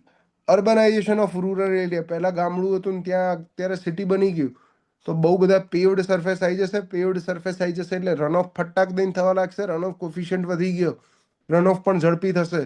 તો આફ્ટર અર્બનાઇઝેશન મારા પીકની વેલ્યુ વધી જાય છે, અને પીક પણ ઝડપથી આવી જાય છે કમ્પેર ટુ, રાઈટ. અને બિફોર અર્બનાઇઝેશન કંઈક આ ટાઈપની સીન હતી કે જ્યારે પીકની વેલ્યુ ઓછી હતી અને પીક આવતા પણ ટાઈમ લાગતો હતો. Direction of storm. કયા દિશામાંથી ભાઈ વરસાદ આવે છે? અગર કેચમેન્ટનો સ્ટેપ બતાવે છે આ રીતે. અગર વરસાદ ડાઉનસ્ટ્રીમથી અપસ્ટ્રીમ તરફ ટ્રાવેલ કરે છે, તો પહેલા અહીંયા પાણી ભરાયું, આ પાણી જેવું બહાર નીકળશે એ દરમિયાન પાછળ પાણી ભરાયું હશે, આ પાણી આગળ આવશે ત્યારે અહીંયા પાણી ભરાયું હશે. મતલબ બધું પાણી, આખા કેચમેન્ટનું પાણી એક સાથે બહાર નહીં નીકળી શકે. સમજશો? બધું પાણી આખા કેચમેન્ટનું એક સાથે બહાર નહીં નીકળી શકે, એના કારણે પીક ઓછી હશે. તો અગર રેનફોલની ડાયરેક્શન ડાઉનસ્ટ્રીમ ટુ અપસ્ટ્રીમ છે, તો પીક મારી લોઅર હશે અને ટાઈમ બેઝ લાંબો હશે. પણ રેનફોલની ડાયરેક્શન અગર અપસ્ટ્રીમથી ડાઉનસ્ટ્રીમ સાઈડ છે, તો પહેલાં અહીંયા પાણી ભરાશે, આ પાણી ટ્રાવેલ કરીને હજી માંડ આગળ આવ્યું છે, ત્યાં પાછું એ જ એરિયામાં પાણી ભરાવા લાગ્યું હશે. એનું અને આગળનું પાણી ટ્રાવેલ કરીને આટલે આવ્યું, ત્યાં અહીંયા ભરાવા લાગ્યું, અને બધું પાણી એક સાથે બહાર નીકળશે, તો પીકની વેલ્યુ કેવી આવશે? વધારે. Quicker concentration of flow at basin outlet, ઝડપથી પાણી ભેગું થઈ ગયું, ક્વિકર કોન્સન્ટ્રેશન. ને એવા હાઇડ્રોગ્રાફને કહેવામાં આવશે મારા ભાઈ પીક્ડ હાઇડ્રોગ્રાફ. પીક્ડ હાઇડ્રોગ્રાફ કહીશું. આ કોસી રિવરની વાત કરી કે ભાઈ કોસી રિવરનો ઓલિવિયલ ફેન બતાવ્યો કે જે વારે વારે ફરતો રહે છે, જે વારે વારે પોતપોતાનું કોસી રિવર પોતાનું કોર્સ ચેન્જ કરતી રહે છે. તો જે આપણે ફ્લડ હાઇડ્રોગ્રાફ બતાવ્યો હતો, એ ફ્લડ હાઇડ્રોગ્રાફમાં એક વસ્તુ પિક્યુલર એ હતી કે વરસાદ ચાલુ થયો એ પહેલેથી એની અંદર ફ્લો હતો. જોઈ લો, આપણે ટિપિકલ જે હાઇડ્રોગ્રાફ ડિઝાઇન માટે બતાવ્યો ને, યસ, અહીંયા આગળ જોઈ લો. આ હાઇડ્રોગ્રાફ ભાઈ વન ઓફ ધી સિમ્પલ ને બેસ્ટ સમજવા માટે કે વરસાદ ચાલુ થાય છે 10 વાગે. અહીંયા બતાવે છે ને, આ હાઇટોગ્રાફ છે, રેનફોલ હાઇટોગ્રાફ. અહીંયા ડ્યુરેશન બતાવે છે, આ સાઈડ ઇન્ટેન્સિટી બતાવે છે. આ રેનફોલ હાઇટોગ્રાફ થઈ ગયો ભાઈ. અને બતાવવો જ પડે કોઈ પણ ફ્લડ હાઇડ્રોગ્રાફ માટે, બતાવવો જ પડે રેનફોલનો ડ્યુરેશન માટે કે 10 વાગે રેનફોલ ચાલુ થાય છે. શું 10 વાગ્યા પહેલા રિવરની અંદર કોઈ ફ્લો હતો કે નહીં? હા કે ના કહેજો. 10 વાગ્યા પહેલા એટલે કે 9 વાગે, 8 વાગે લખી લો. 8 વાગે રિવરમાં કોઈ ડિસ્ચાર્જ છે કે ડિસ્ચાર્જ 0 છે? કહી શકશે કોઈ?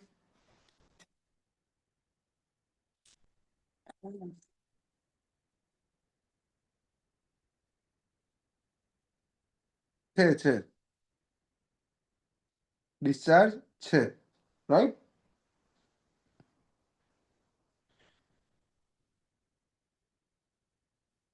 ડિસ્ચાર્જ છે. પણ રેનફોલ તો 10 વાગે ચાલુ થયો. રેનફોલ સ્ટાર્ટ તો 10 વાગે થયો.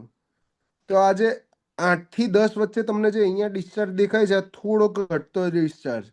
આ ઘટતો ડિસ્ચાર્જ શેના આભારી છે? શેના કારણે હશે? રેનફોલ તો 10 વાગે ચાલુ થયો. તો આ રિડ્યુસ થતો ડિસ્ચાર્જ શેના કારણે છે રિવરની અંદર?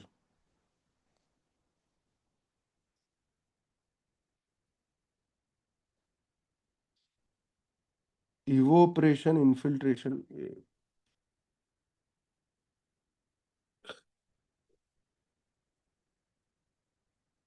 ઇવોપરેશન થી ડિસ્ચાર્જ ના જનરેટ થાય બેન, ઇવોપરેશન થી ઉડી જાય પાણી.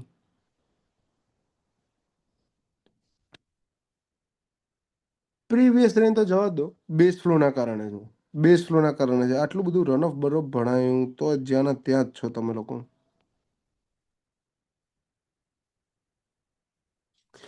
બેઝ ફ્લો ના કારણે છે. બેઝ ફ્લો એટલે જોયું તું આગળ કે વરસાદ પડી ગયા, પાણી જમીનમાં ઉતરી ગયું, એ જમીનમાં ઉતરેલું પાણી મહિનાઓ પછી ચેનલમાંથી બહાર નીકળે છે, એને બેઝ ફ્લો કીધો હતો.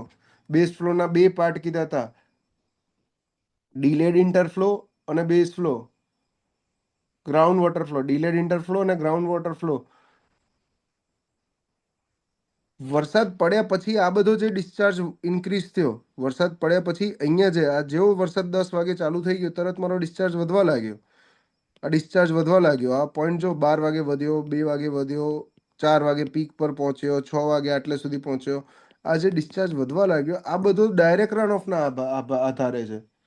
ડાયરેક્ટ રન ઓફ ભણ્યા હતા. ડાયરેક્ટ રન ઓફની અંદર 3 પાર્ટ હોય: સરફેસ રન ઓફ, પ્રોમ્પ્ટ ઇન્ટરફ્લો અને precipitation over the channel surface. આ ડાયરેક્ટ રન ઓફના કારણે છે. અને આ જે નીચેનો પોર્શન છે, આ જે નીચેનો ભાગ છે, આ રહ્યો છે ભાઈ બેઝ ફ્લોના કારણે. અને બેઝ ફ્લો શેના કારણે છે? બે વસ્તુના કારણે. શું છે? ડિલેડ ઇન્ટરફ્લો અને ground water flow. Ground water flow.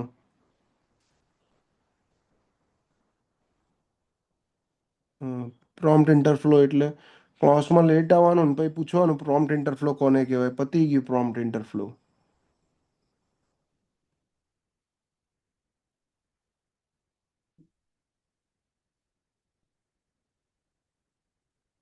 Prompt interflow એટલે કે વરસાદ પડી ગયો, વરસાદ પડ્યા પછી સરફેસ રન ઓફ તરત ચાલુ થઈ ગયો. થોડું ઘણું પાણી જમીનમાં ઇન્ફિલ્ટ્રેટ પણ થયું, પણ ઇન્ફિલ્ટ્રેટ થયેલું પાણી જમીનમાં છેક નીચે જવાના બદલે સરફેસની જસ્ટ નીચે સેચ્યુરેટેડ જે પોર્શન હશે એમાં સ્લોપના કારણે એક ડાયરેક્શનમાં ફ્લો કરવા લાગશે, એને કહેવામાં આવશે પ્રોમ્પ્ટ ઇન્ટરફ્લો. રવિભાઈ, ઓકે?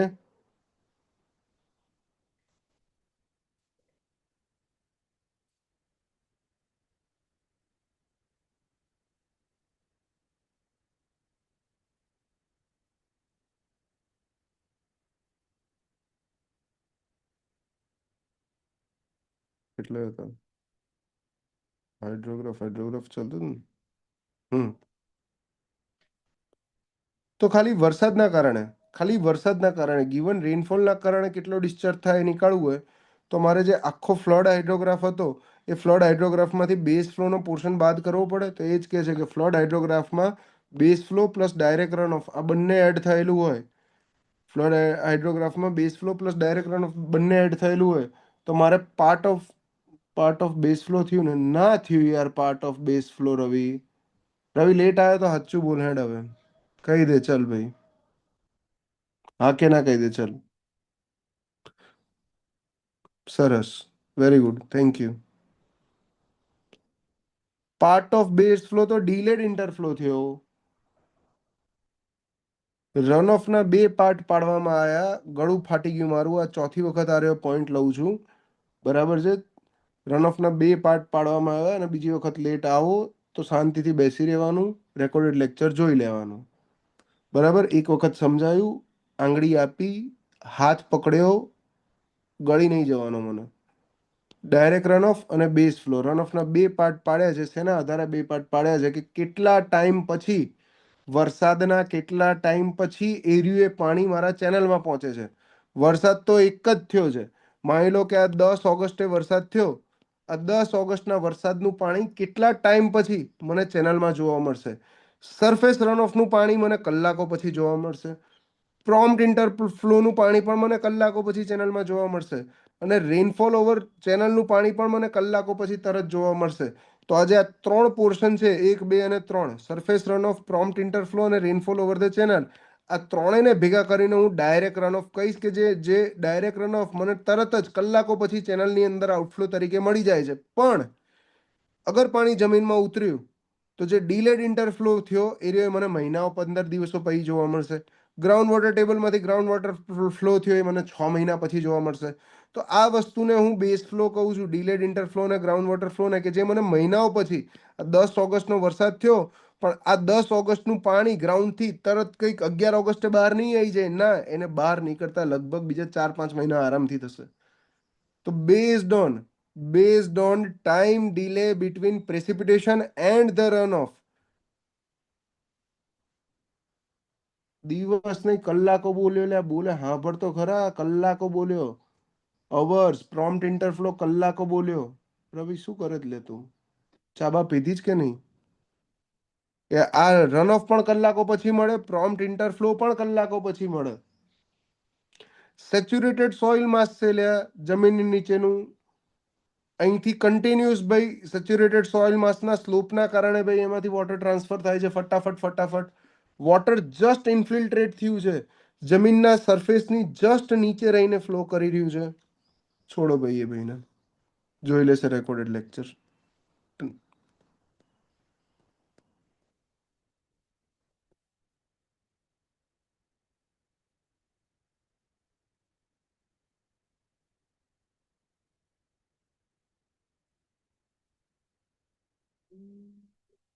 સાહેબ અતુલ હાઇડ્રોલોજીમાં થઈ ગયું છે, હવે બીજી કોઈ બુક કરાય? હા કરાય ને. યુવાની કર દો ભાઈ, યુવાની કર દો, એક જ મિનિટ ભાઈ.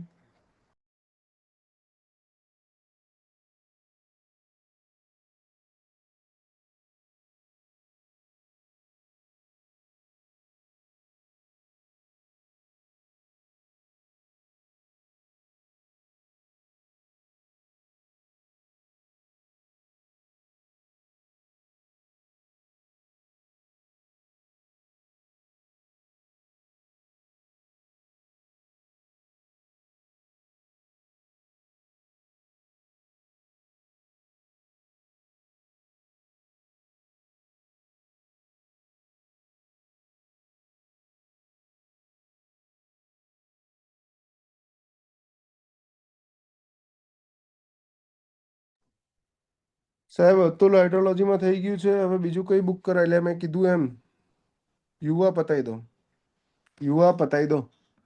બરાબર, યુવા 2 તો જો અત્યારે જોડે આપણે કરી, યુવા 1 તમે પતાવી દો. 3 બુક તો હાઇડ્રોલોજીની ઘૂઘરા જેવી રેડી થઈ ગઈ. પછી કઈ બાકી નો રહે. પછી કઈ તમે એમને બેસો તો આ બેઝ ફ્લો સેપરેશનની વાત કરી, રાઈટ? બેઝ ફ્લો સેપરેશનમાં શું કહે છે કે મને જે વરસાદ મળ્યો, અહીંયા આગળ મેં તમને આગળ જ કીધું કે આ બધા ટાઈમ ડિલેના કારણે ડાયરેક્ટ રન ઓફ જે મળશે મને કલાકો પછી મારા ચેનલની અંદર મળી જશે. ડાયરેક્ટ રન ઓફ જે મળવાનો છે અવર્સ પછી મળવાનો છે. જ્યારે બેઝ ફ્લોનો જેટલો પોર્શન મળવાનો છે એ રહ્યો મને કેટલા પછી મળવાનો છે? મહિનાઓ પછી, દિવસો પછી મળવાનો છે.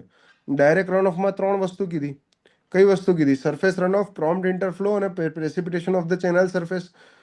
તો વરસાદ પછી તરત જ હેવી રેનફોલ આવ્યા પછી મેક્સિમમ ડાયરેક્ટ રન ઓફ, વરસાદના કારણે કેટલો ડાયરેક્ટ રન ઓફ જનરેટ થશે અથવા વરસાદના કારણે કેટલો મેક્સિમમ ડિસ્ચાર્જ જનરેટ થશે એ નીકાળવો હોય તો મારે ખાલી ડાયરેક્ટ રન ઓફ જોઈએ.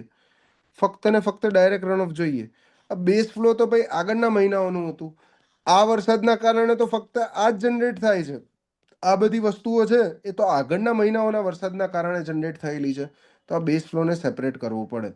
બેઝ ફ્લોને સેપરેટ કરવો પડે તો ફ્લડ હાઇડ્રોગ્રાફમાંથી અગર આપણે બેઝ ફ્લોને બાદ કરી દઈએ, ફ્લડ હાઇડ્રોગ્રાફમાંથી અગર આપણે બેઝ ફ્લોને બાદ કરી દઈએ તો કહેવામાં આવે ભાઈ ડાયરેક્ટ રન ઓફ હાઇડ્રોગ્રાફ. અને આ વસ્તુ અહીંયા લખેલી જ છે કે ફ્લડ હાઇડ્રોગ્રાફમાંથી અગર બેઝ ફ્લોને બાદ કરી દઈએ તો મળે ડાયરેક્ટ રન ઓફ હાઇડ્રોગ્રાફ. અને ડાયરેક્ટ રન ઓફ હાઇડ્રોગ્રાફમાં અગર બેઝ ફ્લોને એડ કરી દઈએ તો મળે ફ્લડ હાઇડ્રોગ્રાફ. ક્વેશ્ચન કેવા પૂછે છે? ક્વેશ્ચન આવા પૂછે છે. કહેશે કોઈ એનો આન્સર? ક્વેશ્ચન તમને અહીંયા બનાવી નહીં આપું એટલે એવું ના થાય કે સાહેબે કંઈ કરાવતા નહીં. The peak ordinate of flood hydrograph. Flood hydrograph આપેલો છે. ફ્લડ હાઇડ્રોગ્રાફ એટલે 0 થી ચાલુ નહીં થાય, અહીંથી આ રીતે ચાલુ થશે. આનો પીક ઓર્ડિનેટ ફ્લડ હાઇડ્રોગ્રાફનો કેટલો છે ભાઈ? 400 metre cube per second, 400 metre cube per second છે ફ્લડ હાઇડ્રોગ્રાફનો પીક. અને કોન્સ્ટન્ટ બેઝ ફ્લો છે. આ દરમિયાન બેઝ ફ્લોની વેલ્યુ કોન્સ્ટન્ટ રહે છે. મતલબ આ બેઝ ફ્લો છે, આ બેઝ ફ્લોની વેલ્યુ કોન્સ્ટન્ટ રહે છે. કેટલી રહે છે બેઝ ફ્લોની value? 50 metre cube per second constant રહે છે. તો P coordinate of direct run of hydrograph obtain કરો. ફ્લડ હાઇડ્રોગ્રાફ આપેલો છે, FH આપેલો છે, એમાંથી DRH નીકાળવાનો છે અને DRH નો પી કોઓર્ડિનેટ નીકાળો.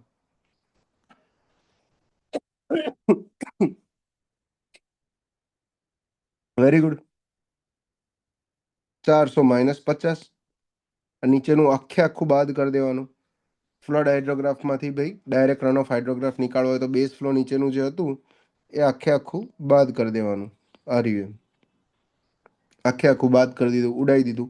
તો મારી જે નવી લાઈન મળી જશે, નવી લાઈન મને ક્યાં મળશે? નવી લાઈન મને અહીંયા મળશે. આ રીતે ગ્રાફ થશે મારો, નીચેનું ઉડી જશે. અને એ જ ગ્રાફ અહીંયા બતાવે છે કે જ્યાં આગળ જેની અંદર પીક કેટલી હશે? 350 metre cube per second. Right? જો રેપિડ રિવિઝનનો એક અર્થ એ છે કે હું અહીંયા જે કરાવું ને એના પાના તમારા ઘરે જઈને ફરવા જોઈએ. બરાબર?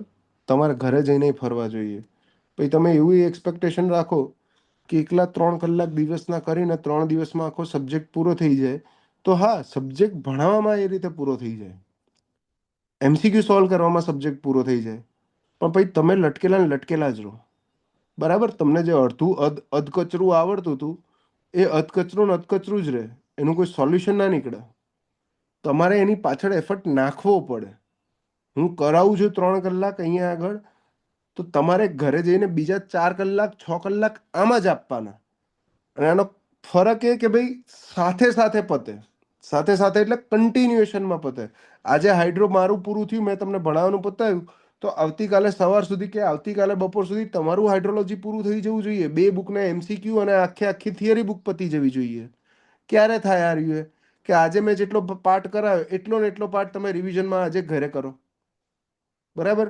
પણ અગર તમે એવા જ માનસિકતાથી ચાલુ છો કે આ 3 કલાક સાહેબે કરાવી દીધું હવારના એટલે પછી પતી ગયું, હવે આજે દિવસમાં બીજું કંઈ કરવાની જરૂર જ નહીં, કે હવે હું દિવસે સોમ લઈને બેસી જઈશ.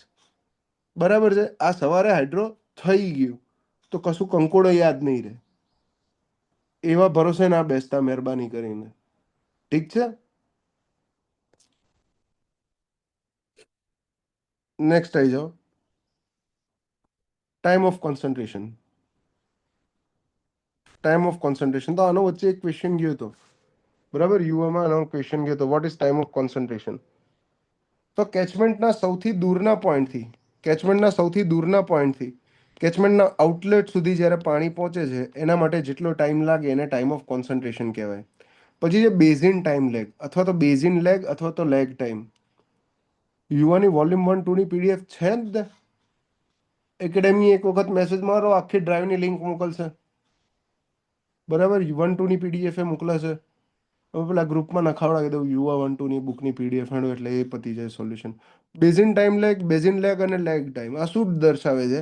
આ ઇનપુટ અને આઉટપુટ વચ્ચેના કેટલો ટાઈમનો લેગ થયો છે એ બતાવે છે. ઇનપુટ એટલે કે મારો રેઇનફોલ, અગર રેઇનફોલ મારો સવારે 9 વાગે ચાલુ થાય છે, અને આઉટપુટ એટલે કે મારો ફ્લડ હાઇડ્રોગ્રાફ, ફ્લડ હાઇડ્રોગ્રાફ મારો આઉટપુટ છે. તો ઇનપુટ એટલે કે રેઇનફોલનું સેન્ટ્રોઇડ, આ કેચ રેઇનફોલ સેન્ટ્રોઇડ ઓફ હાઇડ્રોગ્રાફનું સેન્ટ્રોઇડ, અને આઉટપુટ એટલે કે ફ્લડ હાઇડ્રોગ્રાફ, આ ફ્લડ હાઇડ્રોગ્રાફનું સેન્ટ્રોઇડ, આ બંને વચ્ચે કેટલા ટાઈમનો ડિફરન્સ છે એને કહેવામાં આવે બેઝિન ટાઈમ લેગ. એને કહેવામાં આવે બેઝિન ટાઈમ લેગ. આ બેઝિન ટાઈમ લેગ અગર થિયરેટિકલ સમજ્યા એ આ રીતે સમજ્યા કે ઇનપુટ અને આઉટપુટ વચ્ચેના ટાઈમનો ડિફરન્સ એટલે બેઝિન ટાઈમ લેગ. અગર પ્રેક્ટિકલ સમજવું હોય તો ઓન એન એવરેજ વોટરના ડ્રોપલેટને કેચમેન્ટની બહાર નીકળતા કેટલો ટાઈમ લાગે એ બેઝિન ટાઈમ લેગ છે. જે ડ્રોપલેટ અહીંયા નજીક હશે એને 5 મિનિટ થશે, જે અહીંયા દૂર હશે એને 30 મિનિટ થશે, જે આટલે હશે એને 2 કલાક થશે, જે આટલે હશે એને 4 કલાક થશે. તો આ બધામાંથી ઓન એન એવરેજ બધાનું એવરેજ નીકાળો, માની લો બધાનું એવરેજ આવ્યું 2.5 કલાક, તો એ 2.5 કલાક મારો કહેવાશે બેઝિન ટાઈમ લેગ, અને એ જ 2.5 કલાક હશે બંનેના સેન્ટ્રોઇડ વચ્ચેનું ડિફરન્સ, હાઇટોગ્રાફ અને હાઇડ્રોગ્રાફ વચ્ચેના સેન્ટ્રોઇડનું ડિફરન્સ. પછી જે ઇફેક્ટિવ રેઇનફોલ, ઇફેક્ટિવ રેઇનફોલ ભણ્યા હતા આપણે, કોને કહેવાય કે 5 ઇન્ડેક્સ ની ઉપરનો જેટલો પણ રેઇનફોલ છે, 5 ઇન્ડેક્સથી ઉપરનો જેટલો પણ રેઇનફોલ છે, અહીંયા 5 ઇન્ડેક્સ આપ્યું હતું, 5 ઇન્ડેક્સથી ઉપરનો જેટલો પણ રેઇનફોલ છે આ બધાનું શું થશે ભાઈ? આ બધો ક્યાં જશે? રન ઓફની અંદર જશે. અને નીચેનો રેઇનફોલ ક્યાં જશે? 5 ઇન્ડેક્સની નીચેનો રેઇનફોલ કહેશે કોઈ? 5 ઇન્ડેક્સની નીચેના રેઇનફોલનું શું થશે? એ બધા રેઇનફોલનું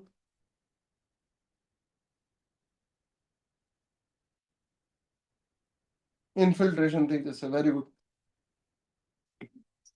ઇન્ફિલ્ટ્રેશન થઈ જશે. Very good. તો ઉપરનો રેઇનફોલ છે એ બધે બધો ક્યાં જશે? રન ઓફમાં જશે. અગર આ રન ઓફથી, અગર આ જેટલો પણ રન ઓફ નીકળ્યો આનો એરિયા નીકાળું, આ રેઇનફોલનો એરિયા નીકાળું, તો મને શું મળે? રેઇનફોલની ડેપ્થ મળે. એને જ કહીશ ઇફેક્ટિવ રેઇનફોલની ડેપ્થ. અને ઇફેક્ટિવ રેઇનફોલની ડેપ્થ એ જ મારો હશે રન ઓફ, એ જ મારો હશે રન ઓફની ડેપ્થ. અગર હું રન ઓફ ડેપ્થથી, અગર હું રન ઓફ ડેપ્થથી કેચમેન્ટના એરિયાને મલ્ટીપ્લાય કરી દઉં તો મને રન ઓફનું વોલ્યુમ મળે. હા કે ના કહેજો? તો જો ડેપ્થ ઓફ ઇફેક્ટિવ રેઇનફોલ એનાથી હું કેચમેન્ટના એરિયાને મલ્ટીપ્લાય કરી દઉં તો મને રન ઓફનું વોલ્યુમ મળે, that is volume of direct run of. અને આગળ બેઝ ફ્લોને બાદ કરીને જે ગ્રાફ નીકાળ્યો હતો which is called as direct run of hydrograph, આ ડાયરેક્ટ રન ઓફ હાઇડ્રોગ્રાફમાં જો વાય એક્સિસ પર ડિસ્ચાર્જ છે, એક્સ એક્સિસ પર ટાઈમ છે, અગર આનો હું એરિયા અંડર કર્વ નીકાળું તો મને શું મળવાનું છે? તો મને વોલ્યુમ મળવાનું છે. Area under direct run of hydrograph એટલે કોનું વોલ્યુમ મળવાનું છે? ડાયરેક્ટ રન ઓફનું જ વોલ્યુમ મળવાનું છે. મતલબ બંને ક્વોન્ટિટી સેમ છે ભાઈ, બંને સેમ વસ્તુ રિપ્રેઝન્ટ કરે છે પણ અલગ અલગ રીતે રિપ્રેઝન્ટ કરે છે. કે આ ડાયરેક્ટ રન ઓફ હાઇડ્રોગ્રાફનું વોલ્યુમ કઈ રીતે નીકળ્યું? ડાયરેક્ટ રન ઓફનું વોલ્યુમ ક્યાંથી નીકળ્યું? ડાયરેક્ટ રન ઓફ હાઇડ્રોગ્રાફનો એરિયા અંડર કર્વ નીકાળી દીધો આ રહ્યો, તો મને એરિયા અંડર ડીઆરએચ એ જ હશે મારો volume of direct run of. અને અહીંયા જે ઇફેક્ટિવ રેઇનફોલ અથવા તો રેઇનફોલ એક્સેસ આવ્યો, depth of effective rainfall multiply by catchment area, તો એ પણ volume of direct run of થશે. હેન્સ બંને સેમ વસ્તુ ડિનોટ કરે છે પણ અલગ અલગ રીતે ડિનોટ કરે છે. રાઈટ? તો area volume of direct run off is equal to area of ERH multiply by catchment area is equal to area of direct run of hydrograph. આટલે સુધી ક્લિયર છે મારા ભાઈ? Next is unit hydrograph theory. Unit hydrograph theory એ પેલામાં unit હાઇડ્રોગ્રાફનું અલગ chapter છે એક સેમ ચેપ્ટર છે? Ground water, well hydraulics, flood routing ના ભાઈ બધું સેમ જ ચાલે છે.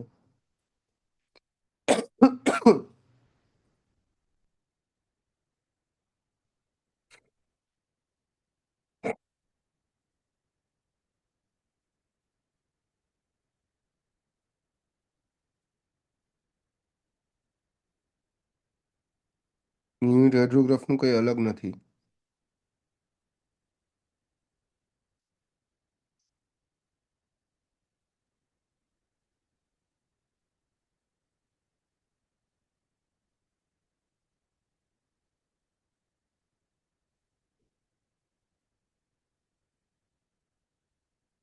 તો આ જ ક્વેશ્ચન આવી ગયો. 49 નંબરનો question. The unit of area of hydrograph. હાઇડ્રોગ્રાફનો હું એરિયા નીકાળો, હાઇડ્રોગ્રાફના કર્વ અંડરનો એરિયા નીકાળો, તો એનો યુનિટ કયો હોય? એ જ કરતા હતા આપણે છેલ્લે એ જ કરતા હતા ને. હાઇડ્રોગ્રાફના કર્વની નીચેનો એરિયા નીકાળું, આ એરિયા નીકાળું તો એનો કયો યુનિટ હોય? કહેશે કોઈ? કયો યુનિટ હોય? અહીંયા મીટર ક્યુબ પર સેકન્ડ છે, અહીંયા આગળ ટાઈમ છે, તો ટાઈમ મલ્ટીપ્લાય શું આવે ભાઈ? મીટર ક્યુબ આવે. Simple as that. Simple as that, meter cube. The unit of area of hydrograph, meter cube. The inflection point on the recession side of the hydrograph indicates the end of. સમજો, આ એક point રહી ગયો મારે તમને કહેવાનો. એ સારું યાદ આવ્યું મને. આપણે આગળ જતા રહેતો હોય કે જ્યારે આપણે રિસેશન લિમ્બ ભણ્યા ફ્લડ હાઇડ્રોગ્રાફની અંદર, તો રિસેશન લિમ્બ જે પોઈન્ટથી સ્ટાર્ટ થાય, રિસેશન લિમ્બ જે પોઈન્ટથી સ્ટાર્ટ થાય એ પોઈન્ટને કહેવામાં આવે મારા ભાઈ ઇન્ફ્લેશન પોઈન્ટ. રિસેશન લિમ્બ જે પોઈન્ટથી સ્ટાર્ટ થાય, આ પોઈન્ટ સી છે, આ પોઈન્ટ સી થી રિસેશન લિમ્બ સ્ટાર્ટ થયો, તો આ પોઈન્ટને કહેવામાં આવે ભાઈ ઇન્ફ્લેશન પોઈન્ટ. અને આ પોઈન્ટ ડિનોટ કરે, આ પોઈન્ટ ડિનોટ કરે કન્ડિશન ઓફ મેક્સિમમ સ્ટોરેજ. સીધી વાત છે. આ પોઈન્ટ જ એવો છેલ્લો પોઈન્ટ હશે કે જે આ ચેનલની અંદર મેક્સિમમ પાણી ભરાયેલું હશે. કેમ કે પીક હમણાં જ ગઈ ને, તો મેક્સિમમ પાણી હશે. આ પોઈન્ટ પછીથી માની લો કે અહીંયા આ પોઈન્ટ પછીથી આ ચેનલમાંથી પાણીનું લેવલ ઘટવા લાગશે, રિડ્યુસ થવા લાગશે, એનો પોતાના ઓરિજિનલ લેવલે પહોંચવા લાગશે. ડી સુધી પહોંચતા પોતાનું ઓરિજિનલ લેવલ આવી ગયું. ડી થી ઈ દરમિયાન ખાલી ને ખાલી બેઝ ફ્લો જ રહ્યો. સમજાય છે? તો ઇન્ફ્લેશન પોઈન્ટ ડિનોટ કરે છે કન્ડિશન ઓફ મેક્સિમમ સ્ટોરેજ. શું ડિનોટ કરે છે? Condition of maximum storage. હવે આ યુનિટ હાઇડ્રોગ્રાફ પર. યુનિટ હાઇડ્રોગ્રાફ પર તો યુનિટ હાઇડ્રોગ્રાફ સમજાવવાનો ટ્રાય કરશું.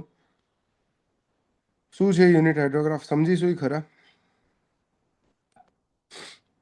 તો અત્યાર સુધી જોતા હતા કે દરેક હાઇડ્રોગ્રાફ દર્શાવવા માટે એના સ્ટોર્મની ડિટેલ બતાવવી પડે. હવે સ્ટોર્મની ડિટેલમાં જે ઇફેક્ટિવ રેનફોલની વેલ્યુ છે અલગ અલગ હોય. કોક સ્ટોર્મમાં 2 કલાક આવ્યો હોય, કોક સ્ટોર્મ 3 કલાક આવ્યો હોય, કોકની ઇન્ટેન્સિટી 5 mm પર અવર હોય, કોકની ઇન્ટેન્સિટી 10 mm પર અવર હોય, કોકની ઇન્ટેન્સિટી 2.5 સેન્ટીમીટર પર અવર હોય. તો આ બધી વેલ્યુ બદલાય. મારું સ્ટોર્મ જેવું બદલાય તરત મારો હાઇડ્રોગ્રાફ પણ બદલાઈ જશે. તો દર વખતે નવો હાઇડ્રોગ્રાફ ડ્રો કરવા જવાનો ના. તો એના માટે આ થિયરી નીકાળી કે આપણે કોઈ એક ડ્યુરેશનનો, મલ્ટિપલ ડ્યુરેશનનો આપણે એક રેઇનફોલ માટે હાઇડ્રોગ્રાફ ડ્રો કરી દઈએ ને એના પરથી જે સ્ટોર્મ આવે એ હાઇડ્રોગ્રાફ નીકાળીએ. આ વસ્તુ છે યુનિટ હાઇડ્રોગ્રાફ. યુનિટ હાઇડ્રોગ્રાફ એટલે કે મારા આખા કેચમેન્ટ એરિયા પર, મારા ફૂલ કેચમેન્ટ એરિયા પર અગર 1 સેન્ટીમીટર જેટલો એક્સેસ રેનફોલ થાય છે, અને 1 સેન્ટીમીટર જેટલો રેનફોલ થયો વધારાનો, 1 સેન્ટીમીટર ડેપ્થ જેટલો એક્સેસ રેનફોલ, આગળ ભણાવ્યું હતું એક્સેસ રેનફોલ એટલે કે 5 ઇન્ડેક્સની ઉપરનો રેનફોલ. 5 ઇન્ડેક્સની ઉપરનો રેનફોલ એટલે કે એટલો રેનફોલ ડાયરેક્ટ રનઓફમાં કન્વર્ટ થશે. તો અગર 1 સેન્ટીમીટર ડેપ્થનો રેનફોલ થાય છે, અને આનું ડ્યુરેશન, આ 1 સેન્ટીમીટર રેનફોલ માટેનું ડ્યુરેશન ડી અવર ડ્યુરેશન છે એનું. આના કારણે જે ડિસ્ચાર્જ જનરેટ થાય, ડિસ્ચાર્જ વર્સિસ ટાઈમનો ગ્રાફ જનરેટ થશે, એને હું કહીશ યુનિટ હાઇડ્રોગ્રાફ. મને કહેશે આ જગ્યાએ કોઈ રેનફોલની ઇન્ટેન્સિટી કેટલી હશે?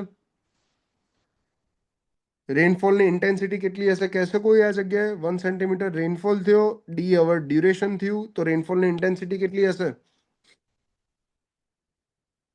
1/d. 1/d સેન્ટીમીટર પર અવર. રાઈટ? તો આ હાઇડ્રોગ્રાફ કંઈક આ રીતે જનરેટ થયો. ડી અવર ડ્યુરેશન, રેનફોલની ઇન્ટેન્સિટી, આઈની વેલ્યુ આવી જશે 1/d, અને આ જે એરિયા નીકળશે, આ એરિયા 1 સેન્ટીમીટર જેટલો નીકળશે. આ વખતે જે મને હાઇડ્રોગ્રાફ મળે એ હાઇડ્રોગ્રાફને કહેવાય યુનિટ હાઇડ્રોગ્રાફ. હવે યુનિટ હાઇડ્રોગ્રાફની ખાસ વાત એ કે અગર તમે આનો એરિયા નીકાળશો, યુનિટ હાઇડ્રોગ્રાફનો એરિયા નીકાળશો, એરિયા અંડર યુનિટ હાઇડ્રોગ્રાફ, તો તમને શું મળશે? વોલ્યુમ મળશે. વોલ્યુમ મળશે. વોલ્યુમ શેનું મળશે? Volume of direct run of મળશે. બેઝિકલી યુનિટ હાઇડ્રોગ્રાફ એક ડાયરેક્ટ રન ઓફ હાઇડ્રોગ્રાફ જ છે. જો અહીંયા જ લખી ડેફિનેશનમાં, unit હાઇડ્રોગ્રાફ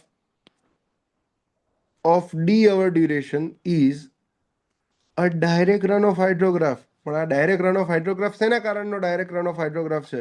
due to 1 centimetre excess rainfall. 1 centimetre excess rainfall પડ્યો છે, ઇફેક્ટિવ રેઇનફોલ પડ્યો છે, occurring uniformly over the entire catchment with uniform intensity in the given d hour duration. તો અગર આનો વોલ્યુમ નીકાળવા જઈશું આપણે, એક્સેસ બારિશ, યસ એક્ઝેક્ટલી.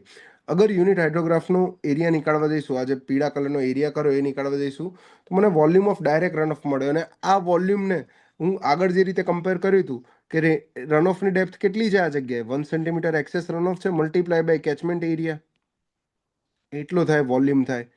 રાઈટ. તો હું સિમ્પલ એવું કહી શકું કે આ 1 સેન્ટીમીટરને અગર મીટરમાં કન્વર્ટ કરી દઉં અથવા તો 1ને યુનિટ લઈ લઉં છું, તો આનો જે એરિયા મળશે, area under unit hydrograph, area under unit hydrograph મને જે મળશે, એ area under unit hydrograph almost same catchment area જેટલો હશે, ખાલી મારે યુનિટ ફેરવવા પડશે.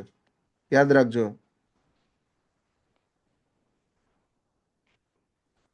જોઈ લો. તો area of unit hydrograph is equal to area of catchment થશે. Area under unit hydrograph will be equal to area of catchment. Right.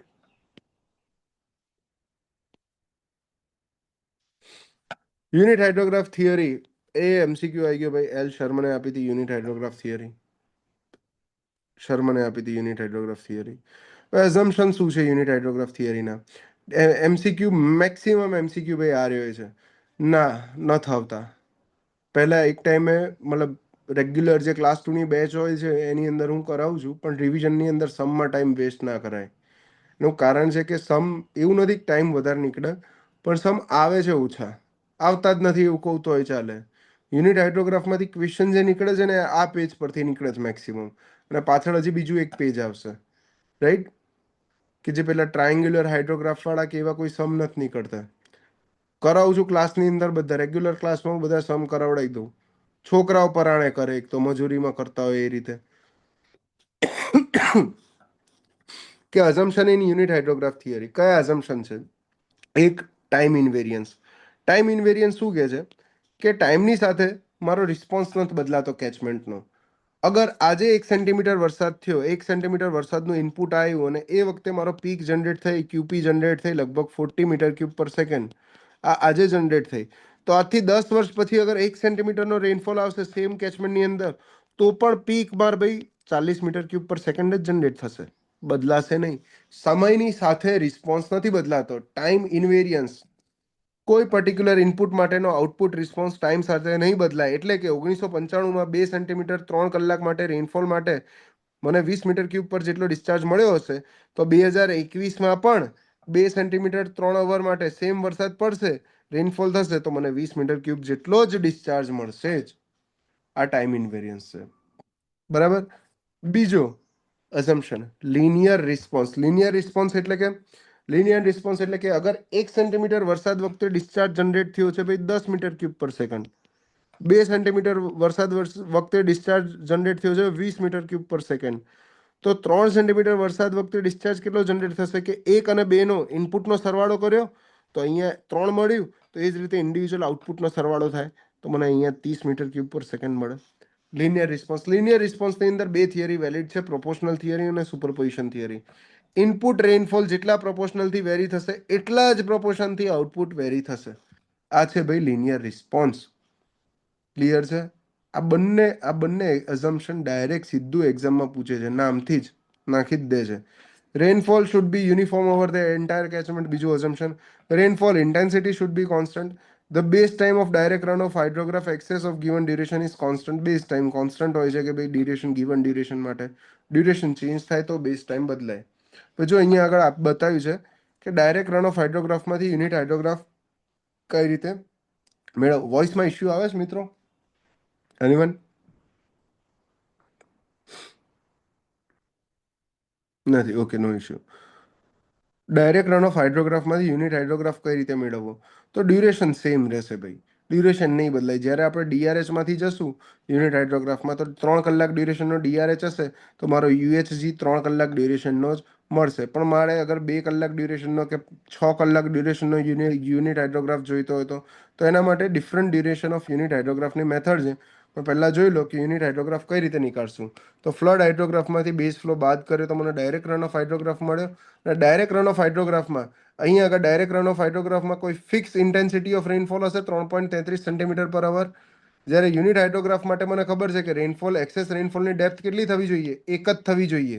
Duration કેટલી છે? 3 છે. તો ઇન્ટેન્સિટી કેટલી થાય? 0.33 સેન્ટીમીટર પર અવર થઈ. તો 3.33માંથી 0.33માં લાવવા માટે મારે શું કરવું પડશે? ભાગવું પડશે 3.33ને. કેટલાથી ભાગવું પડશે? લગભગ 10 થી ભાગવું પડશે. 10થી ભાગવું પડશે.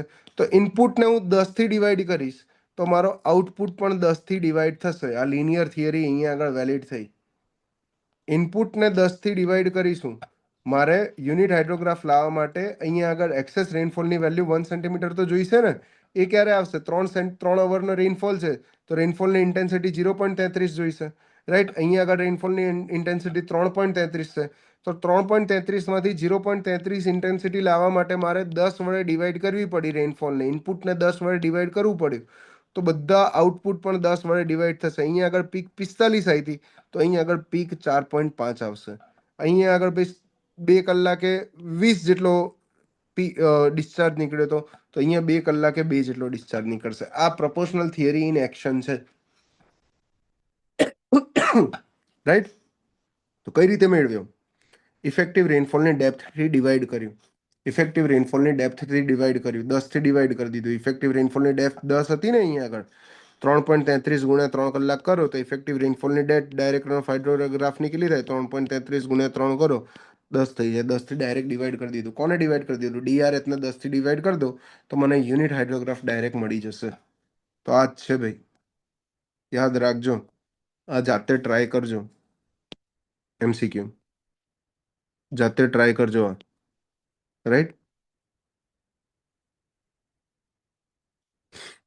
Next, unit hydrograph of different duration. હવે અલગ અલગ ડ્યુરેશનનો, આ તો 3 કલાકનો યુનિટ હાઇડ્રોગ્રાફ કાઢ્યો, પણ તમને એવું કે 6 કલાકનો યુનિટ હાઇડ્રોગ્રાફ કાઢો, તો આપણી પાસે બે ઓપ્શન છે. એક છે મેથડ ઓફ સુપરપોઝિશન અને method of S curve. Method of સુપરપોઝિશનનો ક્યારે યુઝ થાય? કે જ્યારે ડી ડ્યુરેશનનો યુનિટ હાઇડ્રોગ્રાફ હોય અને તમારે એન ઇન્ટુ ડી ડ્યુરેશનનો યુનિટ હાઇડ્રોગ્રાફ જોઈતો હોય, કે જ્યાં એન ઇન્ટીજર એટલે કે પૂર્ણાંક સંખ્યા હોય. એટલે મેં તમને કીધું કે તમારી પાસે 3 કલાકનો યુનિટ હાઇડ્રોગ્રાફ છે અને તમારે 6 કલાકનો યુનિટ હાઇડ્રોગ્રાફ જોઈએ છે, તો બંનેનું મલ્ટિપ્લિકેશન કેટલું થાય? 2 થાય. એનની વેલ્યુ 2 આવી. બે પૂર્ણાંક સંખ્યા છે, તો હું મેથડ ઓફ સુપરપોઝિશન યુઝ કરી શકીશ.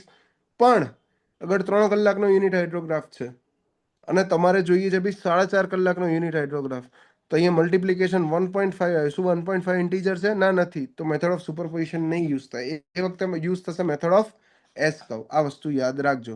બાકી સુપરપોઝિશનમાં લેગ કરવાનું છે, કંઈ જ જરૂર નથી આ બધાની ડિટેલમાં. મેથડ ઓફ એસ કર્વમાં કામનું એ છે કે મેથડ ઓફ એસ કર્વમાં આપણે કરીએ છીએ કે બધા જ રેનફોલ ઇનપુટનો કન્ટિન્યુઅસ સરવાળો કરતો જવું. એટલે કે ટોટલ ઇન્ફાઇનાઇટ ડ્યુરેશન માટે વરસાદ પડે એવું ગણી લઉં. તો એ વખતે મને ઇન્ફાઇનાઇટ ડ્યુરેશન માટે અગર કોન્સ્ટન્ટ ઇન્ટેન્સિટીથી વરસાદ પડે, અહીંયા આગળ બતાવ્યું છે ઇન્ફાઇનાઇટ ડ્યુરેશન માટે, આ જે છે આ એ જ કે છે ઇન્ફાઇનાઇટ ડ્યુરેશન માટે કોન્સ્ટન્ટ ઇન્ટેન્સિટીથી વરસાદ પડે છે. ઇન્ટેન્સિટી કોન્સ્ટન્ટ છે. ઇન્ફાઇનાઇટ ડ્યુરેશન માટે કોન્સ્ટન્ટ ઇન્ટેન્સિટીથી વરસાદ પડે, એ વખતે મને જે ડિસ્ચાર્જ વર્સિસ ટાઈમનો ગ્રાફ મળે એ કર્વને એસ કર્વ કહેવાય. આ એસ કર્વ કઈ ટાઈપનો હોય? કે મારો ડિસ્ચાર્જ ડ્રાસ્ટિકલી વધે છે. કેમ? કેમ કે વરસાદ ચાલુ જ છે, પણ એની ઇન્ટેન્સિટી કોન્સ્ટન્ટ હોવાના કારણે એક ટાઈમ પછી મેક્સિમમ રહીને ડિસ્ચાર્જ પણ મારો કોન્સ્ટન્ટ થઈ જશે. રાઈટ, તો આને એસ કર્વ કહેવામાં આવે છે. અને એસ કર્વમાં આ રહ્યો જે ડિસ્ચાર્જ છે, મેક્સિમમ ડિસ્ચાર્જ, કે જ્યારે ડિસ્ચાર્જ કોન્સ્ટન્ટ થઈ જાય મેક્સિમમ પહોંચીને, એને કહેવાય ઇક્વિલિબ્રિયમ ડિસ્ચાર્જ. ને ઇક્વિલિબ્રિયમ ડિસ્ચાર્જનું આ ફોર્મ્યુલા યાદ રાખવું, એક્ઝામમાં ડાયરેક્ટ પૂછે છે. What is equilibrium discharge? Equilibrium discharge is equal to 2.778 A divided by D, જ્યાં A area of catchment, D duration of rainfall in hour, maximum equilibrium discharge કહેવામાં આવે. રાઈટ, એસ કર્વ પરથી કઈ રીતે ભાઈ ડિફરન્ટ ડ્યુરેશન નીકાળાય અહીંયા લખીને આપ્યું છે, એક્ઝામ્પલ સાથે સમજાવ્યું છે. રાઈટ, ડેટા સમજવા હોય તો શાંતિથી વાંચજો આ બધું. પણ આ બધાના ન્યુમેરિકલની અંદર કોઈ જ રિક્વાયરમેન્ટ નથી, એટલે ખોટા લોડ ના લેતા. ખોટો લોડ ના લેતા. કામની વસ્તુ મેં તમને કરાઈ એ રહીએ છે, MCQ સોલ્વ કરે છે. આ બધા ટ્યુટોરિયલ સેટ છે યુનિટ હાઇડ્રોગ્રાફ થિયરીના, ઓર્ડિનેટ્સ ને બોર્ડિનેટ્સ. એટલે એ તો મારી જ શીટ છે. હા ભાઈ, કોલેજ ટાઈમમાં આ બધું સોલ્વ કર્યું હતું ટ્યુટોરિયલ શીટના, રાઈટ. ન્યુમેરિકલ્સ જે બધા આપ્યા હતા આ રીતે યુનિટ હાઇડ્રોગ્રાફ બને. આ રિયલ ડેટા પર બેઝ છે એટલે બતાવ્યો હતો જે તે વખતે. યુનિટ હાઇડ્રોગ્રાફનો એપ્લિકેશન શું છે? યુનિટ હાઇડ્રોગ્રાફનો એપ્લિકેશન ઓફ યુનિટ હાઇડ્રોગ્રાફ, એક તો ફ્લડ રેકોર્ડને એક્સટેન્ડ કરવા માટે વપરાય. બીજું, કોઈ પણ કલાકનો કોઈ પણ ઇન્ટેન્સિટીનો રેઇનફોલ તમે આપી દો, તમારી પાસે ખાલી એક યુનિટ હાઇડ્રોગ્રાફ અવેલેબલ હોય તો તમે ગમે તેનો ડિસ્ચાર્જ નીકાળી શકશો. હાઇડ્રોલિક સ્ટ્રક્ચરને ડિઝાઇન માટે યુઝ થાય. ફ્લડ ડિઝાઇનની વેલ્યુ નીકાળી શકાય. Flood forecasting system, warning system develop કરી શકાય. અહીંથી ક્વેશ્ચન સારા એવા આવે છે. યુનિટ હાઇડ્રોગ્રાફના લિમિટેશન એક તો કે જે કેચમેન્ટની અંદર તમે આ બધી વાર્તા કરો છો એ કેચમેન્ટનો એરિયા 5000 કિલોમીટર સ્ક્વેર કરતાં વધારે ના હોવો જોઈએ. બીજું, કેચમેન્ટનો એરિયા 2 કિલોમીટર સ્ક્વેર અથવા 200 હેક્ટર કરતાં ઓછો ના હોવો જોઈએ. ત્રીજું, વરસાદના કારણે જ ભાઈ પ્રેસિપિટેશન હોવું જોઈએ. સ્નો મેલ્ટ આની અંદર ના આવવું જોઈએ. ચોથું, કેચમેન્ટમાં વચ્ચે ક્યાંક વધારે લાર્જ વોટરનું સ્ટોરેજ ના હોવું જોઈએ, જેથી કરીને મને ફ્લો એસ્ટિમેટ કરવામાં તકલીફ પડે. અને પાંચમું, રેઇનફોલની વેલ્યુ યુનિફોર્મ હોવી જોઈએ. પછી જે સિન્થેટિક યુનિટ હાઇડ્રોગ્રાફ, મતલબ અનગેજ કેચમેન્ટ માટે યુઝ થાય, યાદ એ રાખવાનું. એનું બીજું નામ છે સ્નાઇડર્સ યુનિટ હાઇડ્રોગ્રાફ. બીજી કોઈ વસ્તુ યાદ રાખવાની જરૂર નથી. આ નર્મદા બેઝિનનો એલિવેશન મેપ આપેલો છે, જવા દો. ફ્લડ પર આવ્યા. ફ્લડ પર આવતા પહેલા એક વખત આપણે MCQ સોલ્વ કરીએ તો યુનિટ હાઇડ્રોગ્રાફ ભણ્યા કે ના ભણ્યા એ ખબર પડશે. હા, 50 number. The inflection point on the recession side of the hydrograph indicates. આ તો કીધું. ઇન્ફ્લેશન પોઈન્ટ રિસેશન સાઇડ શું ઇન્ડિકેટ કરે કે શું એન્ડ થઈ ગયું છે? ડાયરેક્ટ રન ઓફ એન્ડ થઈ ગયો છે. Overland flow direct run off end થઈ ગયો છે, right. The word unit in the unit hydrograph refers to, unit શું રિફર કરે છે? Unit depth of run off, unit duration of the storm. Unit depth of run off refer કરે છે. 1 number. The flow mass curve is use to, flow mass curve યાદ કરો હતું ક્યારે કરાવડાયું હતું?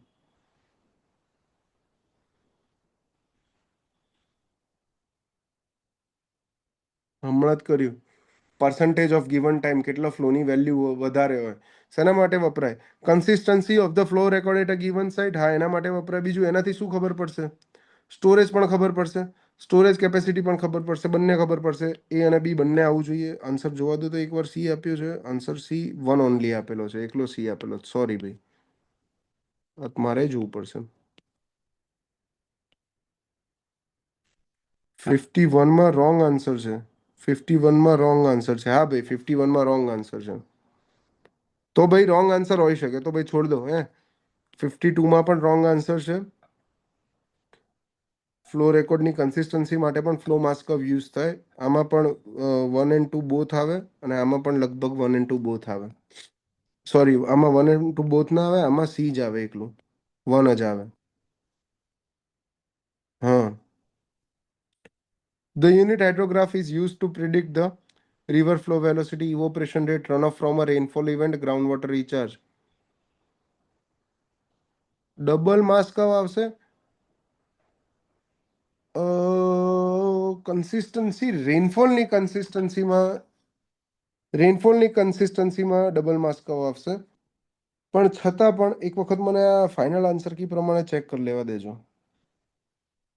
હાઇલાઇટ કરી રાખું. ફાઇનલ આન્સર કી પ્રમાણે ચેક કરી લેવું પડશે. તમે પણ જોઈ લેજો ભાઈ, રાઈટ. જવાબ જે હોય, ફાઇનલ આન્સર કી હોય એ સાચો ગણવાનો, કેમ કે માર્ક એનથી નીકળે, આપણને એટલી ખબર પડે.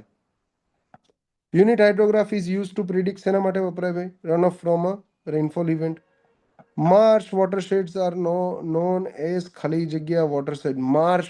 વોટરશેડ, માર્શ કોને કહેવામાં આવે? What is marsh watershed? Wetland watershed કહેવાય ભાઈ. સી કહેવાય. 54માં સી હોવું જોઈએ. હા, wetland watershed. Read the following about watershed development. In a country like India, where the majority of the population is engaged in livelihood largely dependent on natural sources such as agriculture, factors like quality, availability, access to the natural resources occupy a crucial role in influencing income and earned by household. Watershed development approach is based on conservation and appreciation appropriation management of watersheds natural resources through holistic development of the watershed. વાર્તા લખી છે ભાઈ. And identify the incorrect statement. એક incorrect statement નથી. સાચું જ છે બે બે. Read the following about watershed development. Watershed development refers to the conservation, regeneration, and judicious use of all the natural resources, particularly land, water, vegetation, animals, and human development within the watershed. Watershed as a unit enables planners and implementing agency to consider all inputs, process expected outputs systematically, which are essential for a holistic development approach. આમાં બે બે સાચું છે, કંઈ ખોટું નહીં. વાર્તા જ લખી છે. બરાબર 56 હતો ને? 56 સી આ બે બે સાચું છે.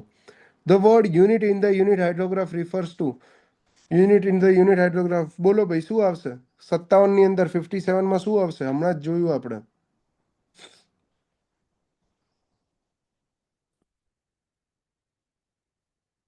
પાક્કું ડી આવે?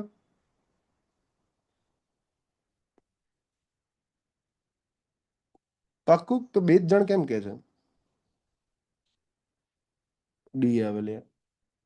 Unit depth of runoff. Isohyet is a line joining equal rainfall depth given duration. The probable maximum flood PMF. The standard project flood तो बिल्कुल नहीं. A flood adopted in design of all kind of spillway बिल्कुल नहीं. An extremely large but physically possible flood in the region 100% સાચી વાત. A unit hydrograph has 1 unit of direct runoff અથવા effective rainfall. Effective rainfall નથી એટલે direct runoff. In order to determine the natural features such as valleys, river, lakes, the surveying preferred is કયું સર્વે prefer કરવામાં આવે ભાઈ? વેલી river આ બધા માટે 61 નંબરની અંદર.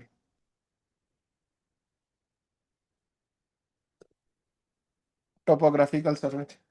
Topographical survey, which is incorrect in case of unit hydrograph theory. Unit hydrograph represent 1 centimeter runoff. સાચી વાત. Effective rainfall in unit hydrograph is uniformly distributed over the entire area. આ પણ સાચી વાત. Unit hydrograph theory is not applicable to large area. Unit hydrograph theory is applicable to appreciable precipitation of snowfall also. બિલકુલ નહીં. Snowfall સ્નોમેલ્ટ ના થવું જોઈએ. Area under hyetograph represent.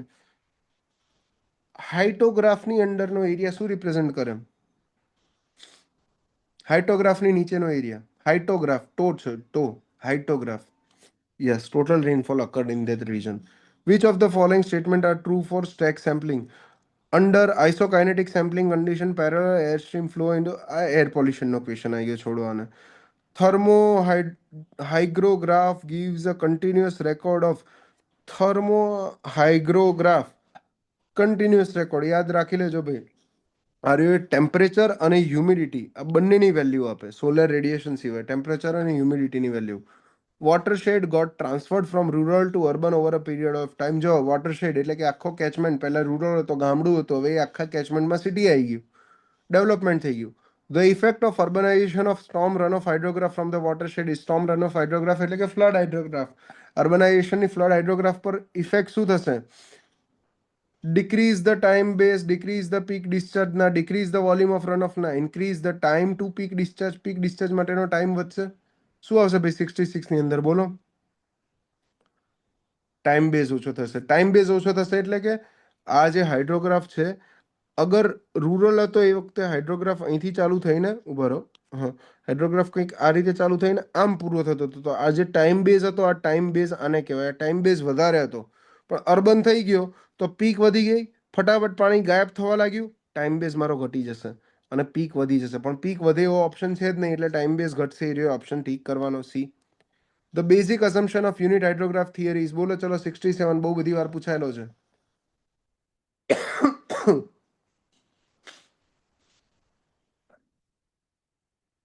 Time invariance and linear response. Very good. The Muskingum method of flood routing આવશે આગળ.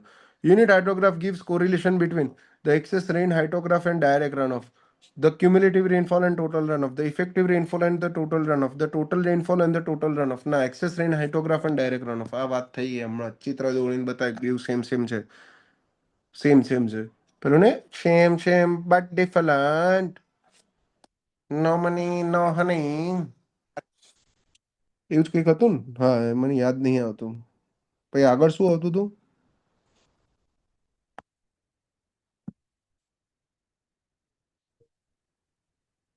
Flood પર પહોંચે આપણે.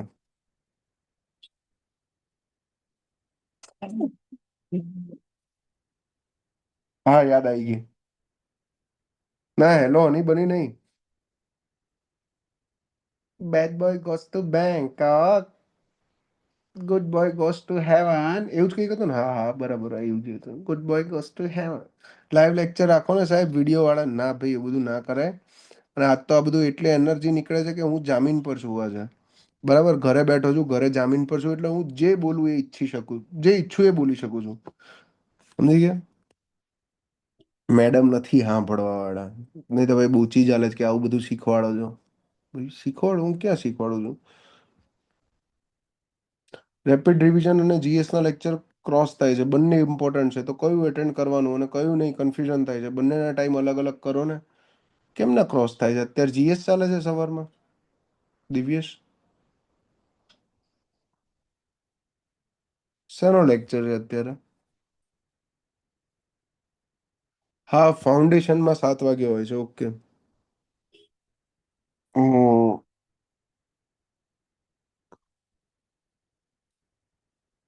ફાઉન્ડેશનમાં તો અત્યારે સોમનો લેક્ચર નથી ચાલતો.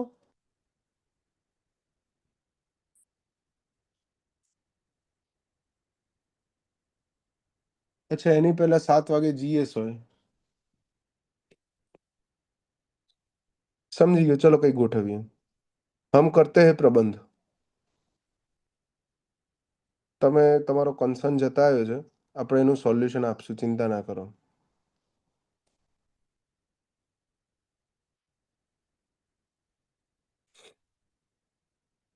રેડી?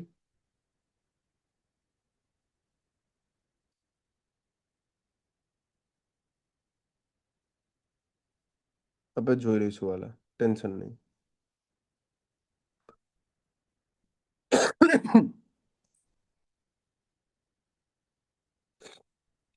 સાહેબ, જીએસ માં ડિસ્કાઉન્ટ કરાવો ને? ના હો ભાઈ,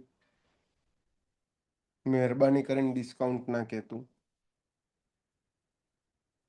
બરાબર, કશું જ છેલ્લે વધતું જ નહીં. ખરેખર નહીં વધતું, લે સાચું કહું છું. તમે લોકો માનતા નહીં પણ.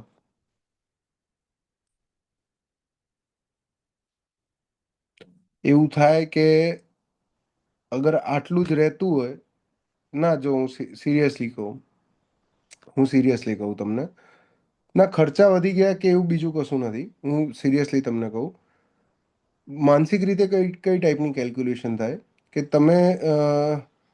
અ, તમે આટલા બધા મહેનત કરો છો કે 10 થી 6 કન્ટિન્યુઅસ સર્વિસ પણ ચાલુ છે. સવારે 7 થી 7:30 થી ઓલમોસ્ટ સવારે 7:30 થી લઈને 10 વાગ્યા સુધી પણ લેક્ચર ચાલુ.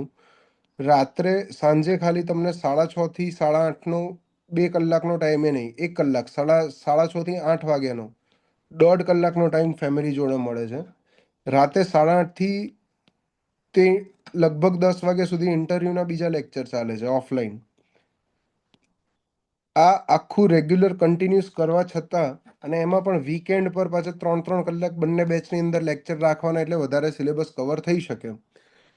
આટલું કરીએ છીએ ને, તોય હાલ મારો ક્લાસ 2નો પગાર છે, આ ક્લાસ 2ના પગારના 50% જેટલું નહીં નીકળતું પર મંથ. હું ફેક્ટ કહી દઉં તમને, અગર એવું લાગતું હોય તો. બરાબર. તો મેન્ટલી કેવો ક્વેશ્ચન આવે સિરિયસલી, કે આટલું બધું સેક્રિફાઈસ કરીને હું અગર દિવસનો 1.5 કલાક ટાઈમ જ મારા ઘરે શાંતિથી બેસી શકું છું, બરાબર, શું કરવા મહેનત કરું એમ. સવાલ મગજમાં સિરિયસલી આવો આવે. પણ પછી વિચારીએ કે ના, આટલા બધા સ્ટુડન્ટ છે, બરાબર, ઘણા બધા સ્ટુડન્ટ ઈચ્છતા હોય, ડિપેન્ડન્ટ હોય, તો એમને જોઈને પછી જેવા ક્લાસમાં જઈએ કે લેક્ચર ચાલુ થાય એટલે પછી એનર્જીનું લેવલ ચેન્જ થઈ જાય. રાઈટ? એટલે હવે વાત કરું છું એમ.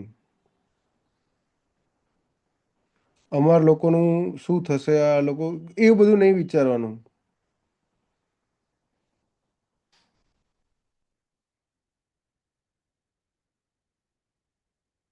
સાહેબ આટલું ભેગું કરીને ક્યાં જવાના સાહેબ? આ ફેક્ટ નહીં, સાચું કયો, બીકોઝ આનો કોઈ જ ચાર્જ નહીં હોતો એપ્લિકેશનનો. કઈ વાંધો નહીં ભાઈ, તો તું એપ્લિકેશન બનાવીને આપી દે. પૂછી લે એક વખત. બરાબર છે. ના એવું કોઈ લોન બોન કશું નથી, તું માર્કેટમાં જોઈ લે. તને એવું લાગતું હોય તો તું માર્કેટની અંદર જોઈ લે, તને આટલા કોમ્પિટિટિવ પ્રાઇસ પર કોણ તને આ ક્વોલિટી પ્રોવાઈડ કરે છે એમ. તમે જે લેક્ચર કન્ટિન્યુ કરો છો એ લેક્ચર જો ચાર્જ એપ્લિકેશન પર શું છે શું નહીં, રાઈટ?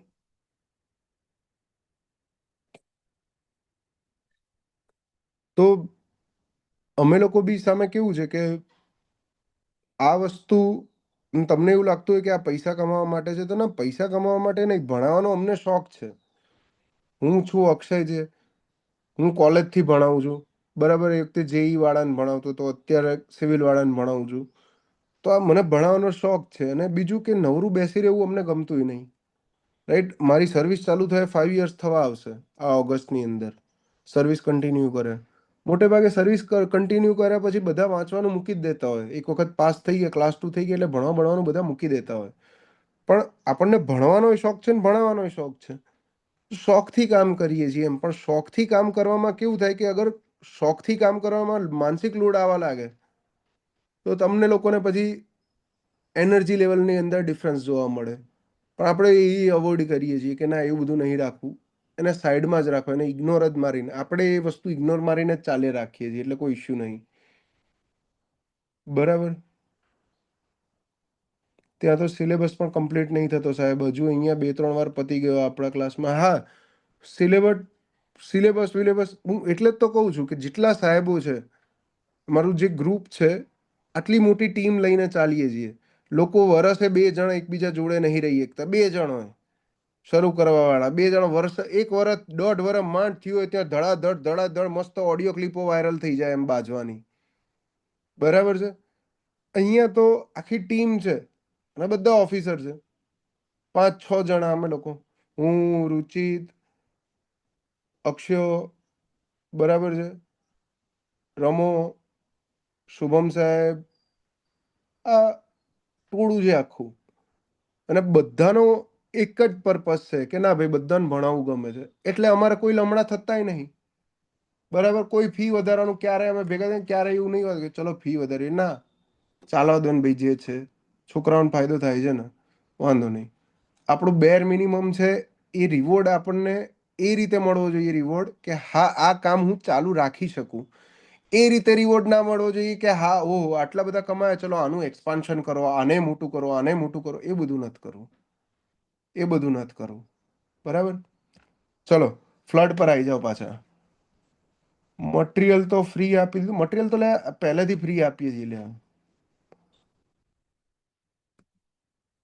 મટીરિયલ તો પહેલેથી ફ્રી આપીએ. અને તમે લોકોને પાસ થઈને ડિપાર્ટમેન્ટમાં જવાનું છે, બરાબર. ત્યાં અમે જ બેઠા હોશું.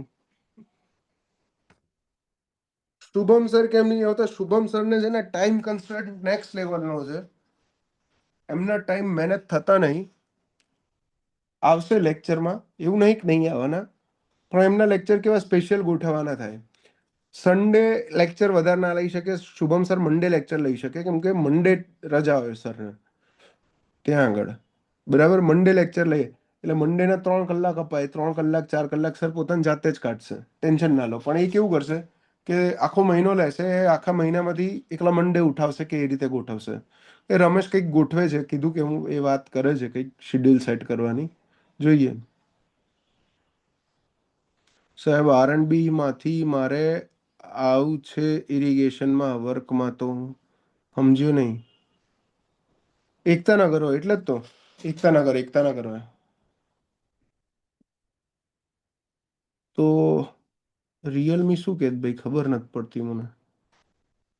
કઈ વાંધો નહીં, છોડો ભાઈ. હવે ફ્લડ ચાલુ કરો દો, નહીં તો આજે નવરું નહીં થવાય ભાઈ. ફ્લડ, ફ્લડ કોને કહેવામાં આવે?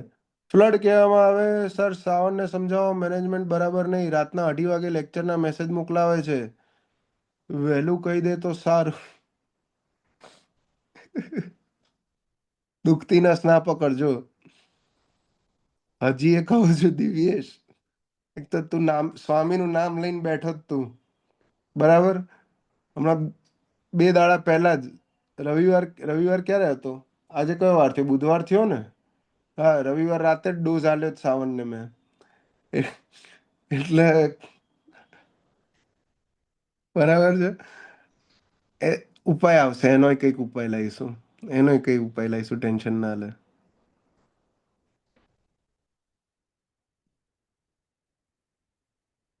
ચલો ભાઈ, ફ્લડ પર પહોંચીએ. આ મને પેલા સ્ક્રીનશોટ પાડી દેવા દે ને, એટલે સાવનને મોકલું. એ બિચારો મારથી બીઆઈ જાય છે. એક વખત ખખડાઈ દીધો તો. હવે ભાઈ આવું 6.5 ફૂટનું શરીર જોવે, એટલે હાજે જવું ને તો બહાર જતો રહે ઓફિસની એમ,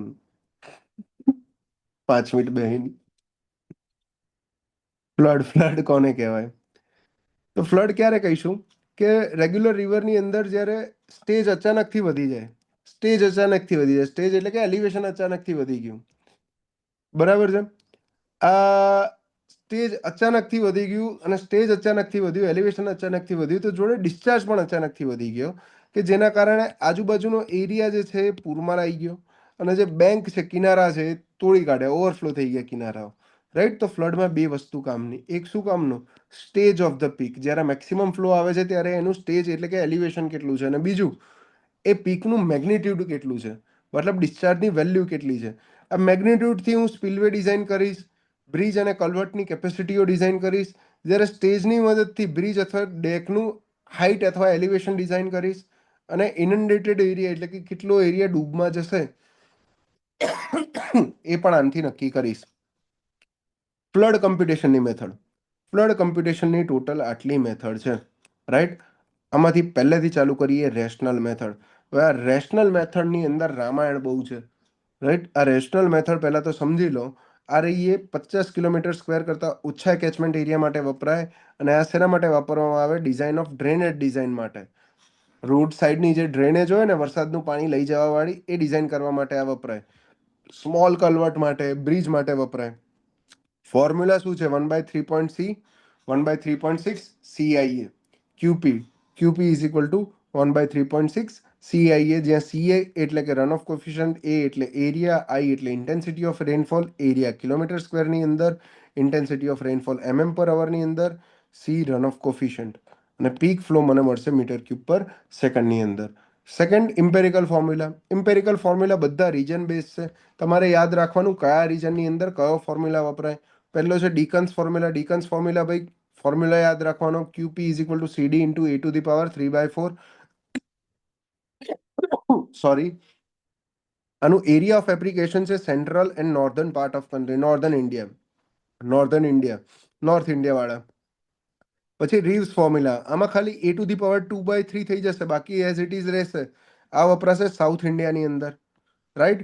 પછી જે ઇંગ્લિશ ફોર્મ્યુલા, જ્યાં પણ ઇંગ્લિશ આવે ત્યાં આગળ વેસ્ટર્ન મારી જ દેવાનું, વેસ્ટર્ન ઘાટમાં અથવા તો વેસ્ટર્ન રિજનની અંદર ઇન્ડિયામાં. શું કહે છે? 124A ડિવાઇડેડ બાય √A+10.4, અથવા તો નિયરલી ઇક્વલ ટુ 123 નવાબ જંગ બહાદુર ફોર્મ્યુલા. જ્યાં નવાબ આવે એ બધા નવાબો યુએસમાં હોય, ગુજરાતમાં ભારતમાં નવાબ ના હાલે હવે.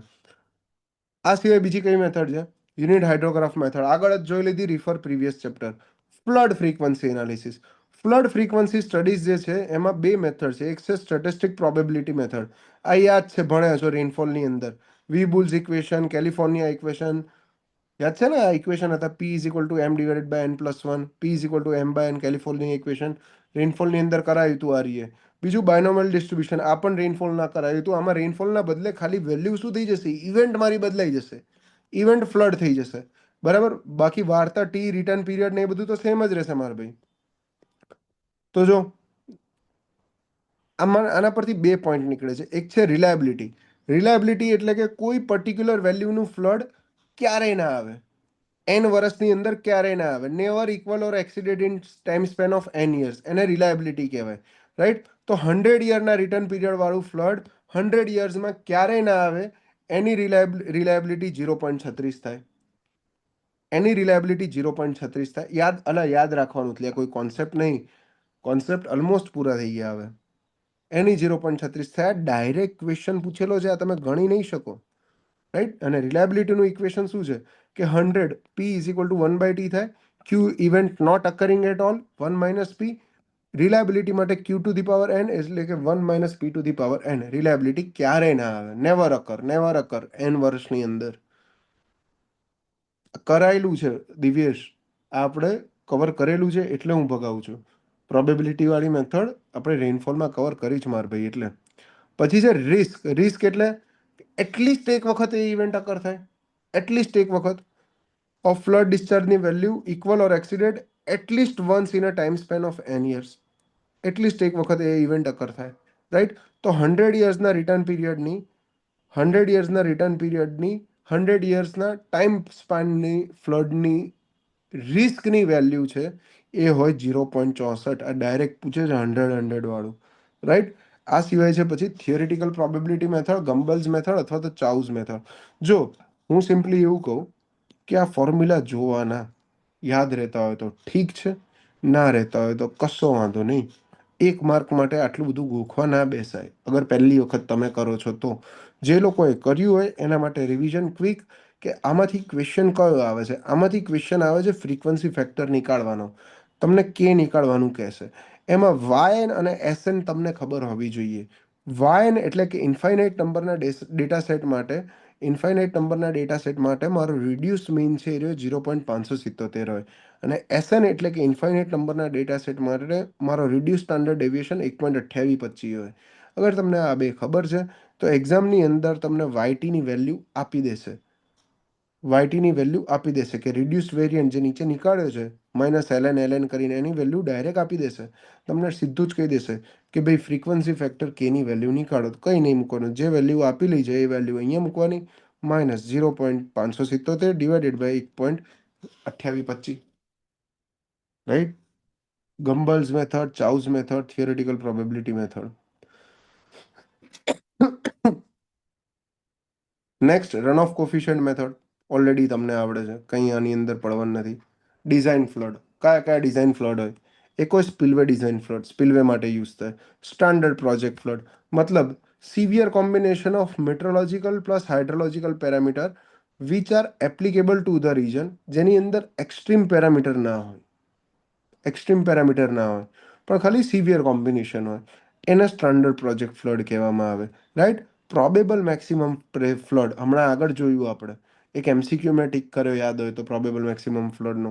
મતલબ આ જ વસ્તુ સિવિયર કોમ્બિનેશન જ છે, એ પણ મેટ્રોલોજી હાઇડ્રોલોજીકલના, કે જે રીજનમાં એપ્લિકેબલ હોય પણ એની અંદર એક્સ્ટ્રીમ વેલ્યુઝ હું કન્સિડર કરીશ, એક્સ્ટ્રીમ વસ્તુઓ એની અંદર આવી જશે. હવે ડિઝાઇન ફ્લડ સિલેક્ટ કરવાની ક્રાઇટેરિયા શું છે કે જે ડેમનું સ્ટોરેજ 60 મિલિયન મીટર ક્યુબ કરતાં વધારે છે એ બધા જ ડેમ પીએમએફથી ડિઝાઇન થશે, પ્રોબેબલ મેક્સિમમ ફ્લડથી, રાઈટ.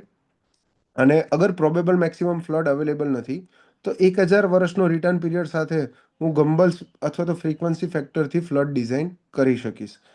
પછી નાના સ્ટોરેજ છે કે જેમાં બેરેજ છે કે પછી વિયર છે કે માઇનોર ડેમ છે 60 મિલિયન મીટર ક્યુબ કરતાં ઓછા સાઇઝના, તો એમાં હું સ્ટાન્ડર્ડ પ્રોજેક્ટ ફ્લડથી ડિઝાઇન કરીશ, અથવા તો 100 યર્સના રિટર્ન પીરિયડવાળા ફ્લડથી ડિઝાઇન કરીશ, બંનેમાંથી જે વધારે હોય.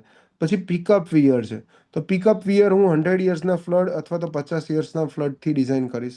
એક્વાડક્ટ છે, વોટરવેઝ પાસ થવા માટે કે ફાઉન્ડેશન અને ફ્રી બોર્ડ માટે 50 અને 100 યર્સના રિટર્ન પીરિયડથી ડિઝાઇન કરીશ.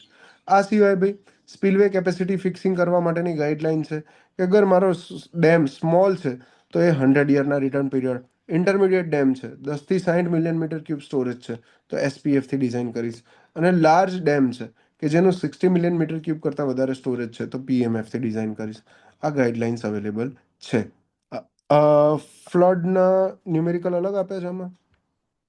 ફ્લડ એન્ડ ફ્લડ રાઉટિંગ ભેગું છે ને તો ભેગું જ કરી લઈએ, કશો વાંધો નહીં. Flood routing.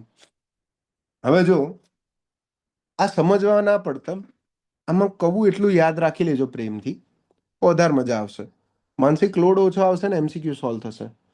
આનંદ તો એમ જ છે, એમસીક્યુ સોલ્વ થવા જોઈએ લાલા, બરાબર છે. તો ફ્લડ રાઉટિંગ લઈએ. ફ્લડ રાઉટિંગ ટેકનિક છે. શેની ટેકનિક છે કે અપસ્ટ્રીમના ડેટાની મદદથી ડાઉનસ્ટ્રીમના ડેટા મેળવવા. અગર અપસ્ટ્રીમના ડેટા અવેલેબલ છે તો હું ડાયરેક્ટ ડાઉનસ્ટ્રીમના ડેટા કઈ રીતે પ્લોટ કરી શકું, તો એ ફ્લડ રાઉટિંગથી નીકળે. અને કયા ડેટાની વાત કરું છું, તો અપસ્ટ્રીમના હાઇડ્રોગ્રાફની મદદથી હું ડાઉનસ્ટ્રીમનો હાઇડ્રોગ્રાફ પ્લોટ કરીશ. ટોટલ બે કેટેગરી છે ફ્લડ રાઉટિંગની. એક છે રિઝર્વાયર રાઉટિંગ, મતલબ કોઈ ડેમ આવે છે કોઈ ડેમ આવે છે તો ડેમના ઇનફ્લોની મદદથી ડેમનો આઉટફ્લો હું ડાયરેક્ટ નીકાળીશ કે આટલો ડેમમાં પાણી આવે છે તો આઉટફ્લોનો હાઇડ્રોગ્રાફ કેટલો હશે, રાઈટ. સેકન્ડ છે ચેનલ રાઉટિંગ. રિવરની અંદર આ જગ્યાએ મને હાઇડ્રોગ્રાફ ખબર છે, તો એનાથી 40 કિલોમીટર નીચે જ્યાં સિટી આવેલું છે એ સિટીમાં હાઇડ્રોગ્રાફ કેટલો હશે, એને ચેનલ રાઉટિંગ કહેવાય. તો રિઝર્વાયર રાઉટિંગ અને ચેનલ રાઉટિંગ બે કેટેગરી થઈ ગઈ. એમાંથી હવે મેથડ કહીએ તો ફ્લડ રાઉટિંગની મેથડ બે છે. આ એક્ઝામનો એમસીક્યુ હતો આગળનો, આ પણ એક્ઝામનો એમસીક્યુ છે.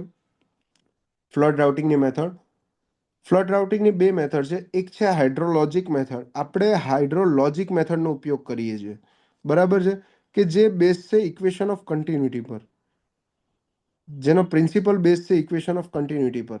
હાઇડ્રોલિક મેથડ, હાઇડ્રોલિક મેથડ આપણા કામની એટલે નથી, માસ્ટર્સની અંદર આવે, આપણા સિલેબસની બહારની વસ્તુ છે. પ્રેક્ટિકલી યુઝ આનો જ થાય, કેમ કે આ વધારે એક્યુરેટ છે, રાઈટ. તો હાઇડ્રોલિક મેથડ છે, એના પર હાઇડ્રોલિક મેથડ જે છે એ equation of continuity plus equation of motion એટલે કે મોમેન્ટમ ઇક્વેશન, એ બંને ઉપર ડિપેન્ડ કરે અને એ આપે સેન્ટ વેનન્સ ઇક્વેશન. તો આટલી વસ્તુ યાદ રાખજો, એમસીક્યુમાં પૂછે છે આપણે કઈ મેથડ યુઝ કરીએ. હાઇડ્રોલોજિક મેથડ. હાઇડ્રોલોજિક મેથડ શેના ઉપર ડિપેન્ડન્ટ છે, ઇક્વેશન ઓફ કન્ટિન્યુટી પર. હાઇડ્રોલિક મેથડ શેના ઉપર ડિપેન્ડન્ટ છે, કન્ટિન્યુટી પ્લસ મોમેન્ટમ ઇક્વેશન પર, જે સેન્ટ વેનન્ટ ઇક્વેશનથી મળે. પછી આ basic equation of flood routing છે. તો basic equation of flood routing કંઈ નવું નથી. તમે જે સ્ટેજની અંદર જે એરિયામાં ફ્લડ રાઉટ કરો છો, મતલબ આ અપસ્ટ્રીમના સેક્શનના ડેટા છે અને આ ડાઉનસ્ટ્રીમના સેક્શનના ડેટા છે, તો આ બંને ડેટાની વચ્ચે માટે તમે વોટર બજેટ ઇક્વેશન લગાવી દેવાનું કે inflow minus outflow is equal two આ વચ્ચે જે સ્ટોરેજ છે એનું ચેન્જ ઇન સ્ટોરેજ. એ જ વસ્તુ છે. Inflow minus outflow is equal to change in storage. આ basic equation of flood routing છે, રાઈટ. કોઈ એવું મોટું કંઈ યાદ રાખવાની કંઈ જરૂર નથી. હવે હાઇડ્રોલોજિક, મેં તમને પહેલા જ કીધું કે આપણે હાઇડ્રોલિક નહીં કરીએ, આપણે હાઇડ્રોલોજિક ભણશું. આપણા સિલેબસમાં હાઇડ્રોલોજિક છે કે જે ખાલી ઇક્વેશન ઓફ કન્ટિન્યુટી પર ડિપેન્ડ કરે. તો આપણા કામમાં છે હાઇડ્રોલોજિક રિઝર્વાયર રાઉટિંગ. આ હાઇડ્રોલોજિક રિઝર્વાયર રાઉટિંગનું બીજું નામ પણ યાદ રાખજો, જેને લેવલ પુલ રાઉટિંગ કહેવામાં આવે. આ લેવલ પુલ રાઉટિંગમાં શું કરે છે કે ઇનફ્લોના આટલા ડેટા અવેલેબલ છે, એના ઉપરથી આઉટફ્લોના આટલા ડેટા નીકાળશું. મારી પાસે ઇનફ્લોના હાઇડ્રોગ્રાફ અવેલેબલ છે રિઝર્વાયરની અંદર. રિઝર્વાયર રાઉટિંગ છે ને, એટલે કે ડેમની વાત કરું છું, રિઝર્વાયરની વાત કરું છું, તો રિઝર્વાયરમાં કેટલો ઇનફ્લો આવે છે ટાઈમની સાથે એ અવેલેબલ છે. ડિસ્ચાર્જની સાથે, હાઇટની સાથે મારો ડિસ્ચાર્જ કઈ રીતે વેરી કરે છે એ પણ અવેલેબલ છે. મતલબ મારા સ્પિલવેથી અગર 1 મીટર ઉપર હાઇટ ગઈ પાણીની, તો કેટલો ડિસ્ચાર્જ થતો હશે એ મને ખબર છે. બીજું, હાઇટની સાથે રિઝર્વાયરનું સ્ટોરેજ કઈ રીતે વેરી થાય છે એ પણ ખબર છે. અગર આ ત્રણ ખબર છે તો હું ટાઈમની સાથે સ્ટોરેજ કઈ રીતે ચેન્જ થાય એ નીકાળી શકું, ટાઈમની સાથે આઉટફ્લોનો ડિસ્ચાર્જ કઈ રીતે બદલાય એ નીકાળી શકું, ટાઈમની સાથે હાઇટ કઈ રીતે વેરી થાય એ પણ નીકાળી શકું, રાઈટ. તો આ નોન પેરામીટર છે, unknown parameters that we have to compute છે, રાઈટ. આ નીકાળવા માટે હું ઇટરેટિવ એનાલિસિસ કરીશ અને આ ત્રણમાંથી કોઈ પણ ઇક્વેશનનો યુઝ કરીશ. ત્રણ ઇક્વેશનના ખાલી નામ યાદ રાખવાના મિત્રો, ખાલી નામ. હાઇડ્રોલોજિક રિઝર્વાયર રાઉટિંગ માટેના નામ કહો, મેથડ કહો, આવશે modified Puls method, Goodrich method અને standard fourth order Runge Kutta method, SRK method પણ કહેવામાં આવે છે. આમાંથી એમસીક્યુ પૂછાયેલો છે કે હાઇડ્રોલિક હાઇડ્રોલોજિક રિઝર્વાયર રાઉટિંગ માટેની મોસ્ટ એક્યુરેટ મેથડ કઈ છે? શું આવશે ભાઈ? Most accurate method SRK method, Shahrukh Khan method, બરાબર. સૌથી વધારે એક્યુરેટ મેથડ આ રહી છે.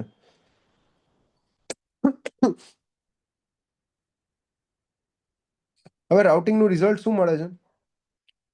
રાઉટિંગનું રિઝલ્ટ મને કંઈક આ રીતનું મળે છે કે રાઉટિંગના કારણે, મતલબ જે સ્ટોરેજ હતું ડેમમાં, જે સ્ટોરેજ ભરાયું હતું એ સ્ટોરેજના કારણે અગર મારો ઇનફ્લો જે હતો એ ઇનફ્લોની પીક આવી હતી, આટલે હતી છે, બરાબર.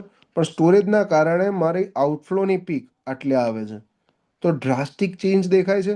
શું થયું? પીકની અંદર ઘટાડો થયો, અને બીજી વસ્તુ શું થઈ કે પીક મારી ડીલે પણ થઈ. જે પીક પહેલા 4 વાગે આવતી હતી એના બદલે પીક હવે અત્યારે 8 વાગે આવે છે, રાઈટ? તો પીક ડીલે થઈ મતલબ લેગ થયો પીકમાં, અને બીજું પીક અટેન્યુએટ થઈ મતલબ પીકની વેલ્યુમાં ઘટાડો થયો. ધેટ મીન્સ આ વસ્તુને કહેવામાં આવશે ભાઈ પીક અટેન્યુએશન. તો જ્યારે નાના હતા તમે ત્યારે વાંચતા હતા, ભણતા હતા કે ડેમના કારણે ડેમ પૂર રોકવામાં મદદ કરે છે. તો ડેમ પૂર રોકવામાં આ મદદ કરે, મારો પીક ડિસ્ચાર્જ ડ્રાસ્ટિકલી ઘટી જાય આઉટફ્લોનો. ઇનફ્લોનો પીક ડિસ્ચાર્જ આટલો બધો વધારે હોય ને, અને ડેમની અંદર અગર સ્ટોરેજનું કુશન પડેલું છે તો આઉટફ્લોનો ડિસ્ચાર્જ ડ્રાસ્ટિકલી આટલો બધો ઘટી જાય, રાઈટ? આ રીતે ડેમ મારું ફ્લડ રોકવામાં મદદ કરે. રિઝર્વાયર રાઉટિંગ થઈ ગયું આ રહ્યું. ક્લિયર છે? નેક્સ્ટ આવી જાઓ, હાઇડ્રોલોજિક ચેનલ રાઉટિંગ. હાઇડ્રોલોજિક ચેનલ રાઉટિંગ, જે વસ્તુ તમે સ્ટોરેજ માટે વાત કરી ત્યાં રિઝર્વાયર હતું, એના બદલે અહીંયા આગળ બે જગ્યાએ સેક્શન આવી ગયા. એક જગ્યાએથી ઇનફ્લો આવશે, આઉટફ્લો આવશે. હું સ્ટોરેજને આ રીતે બે સેક્શનમાં વેચી દઉં છું. એક છે પ્રિઝમ સ્ટોરેજ અને એક છે વેજ સ્ટોરેજ. અને આનું જે સ્ટાન્ડર્ડ ઇક્વેશન છે આવું છે સ્ટોરેજનું, રાઈટ? પણ યાદ રાખવાનું આ એક જ વસ્તુ છે આ આખા પોઈન્ટમાંથી, કે હાઇડ્રોલોજિક ચેનલ રાઉટિંગ માટે કયું ઇક્વેશન યુઝ થાય છે, તો એનું નામ છે મસ્કિંગમ ઇક્વેશન. મસ્કિંગમ ઇક્વેશન છે આ રીતે: S is equal to K into X into I plus 1 minus X into Q. આ જે એક્સ છે એ વેઇટેજ ફેક્ટર છે. નેચરલ ચેનલ માટે વેઇટેજ ફેક્ટર 0 થી 0.3ની વચ્ચે હોય. પણ અગર અગર એક્સની વેલ્યુ 0 થઈ જાય તો ડાયરેક્ટ મારું ઇક્વેશન, આ જે ઇક્વેશન હતું આમાં એક્સની વેલ્યુ હું 0 મૂકી દઉં તો આ આખું આઈ વાળું ટર્મ ગાયબ થઈ ગયું.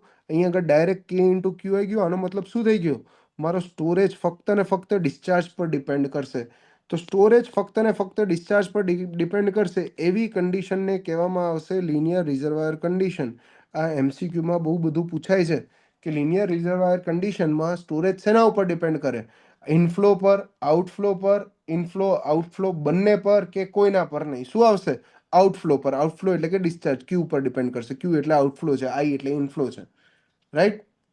લિનિયર રિઝર્વાયર કન્ડિશનની વાત થઈ.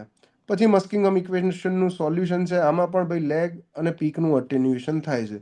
તો આ વાત થઈ હાઇડ્રોલોજીની. આવો ભાઈ એમસીક્યુ પર. એમસીક્યુ શું કહે છે? ખાલી જગ્યા of rainwater harvesting is the surface that receives rainfall directly. Catchment of rainwater harvesting is the surface that receive rainfall directly. Flooding begins within 6 hours of the start of heavy rainfall and is often caused by severe thunderstorm, hurricane, tropical કશું છે જ નહીં. ખાલી જગ્યાએ flooding begin જવા દો ભાઈ. Flash flood આવવો જોઈએ, રિવર કોસ્ટક ફ્લુવિયલ એ બધું ના આવે. Which one of the following statement accurately described the characteristics features of flash flood? Flash ફ્લડનું ફીચર શું છે? કે flash flood occur gradually and give ample time of evacuation. ના, તદ્દન ખોટી વાત. Flash floods are sudden, rapid and highly localized in nature. 100% સાચી વાત. occur due to long term rainfall pattern. ના. Flash floods are predictable. ના, બિલકુલ ખોટી વાત. બી આવશે આની અંદર 72 માં. બરાબર. The return period of the annual maximum flood of a given magnitude is 8 years. T જે છે 8 વર્ષ છે. The probability that this flood will exceed once during the next 5 years, n is equal two 5 years. આપણી પાસે ખબર છે equation flood માટે કે P R N is equal to N C R P to the power R Q to the power N minus R. માં P ની value કેટલી આવી જશે? પી ઇઝ ઇક્વલ ટુ 1/8 થઈ ગયું, રાઈટ? એન ની વેલ્યુ કેટલી થઈ ગઈ? એન ની વેલ્યુ 5 થઈ ગઈ. બીજું શું રહી ગયું? આર. આર એટલે કે એક જ વખત કીધું છે ને? હા, આર ઇઝ ઇક્વલ ટુ 1 થઈ ગયું.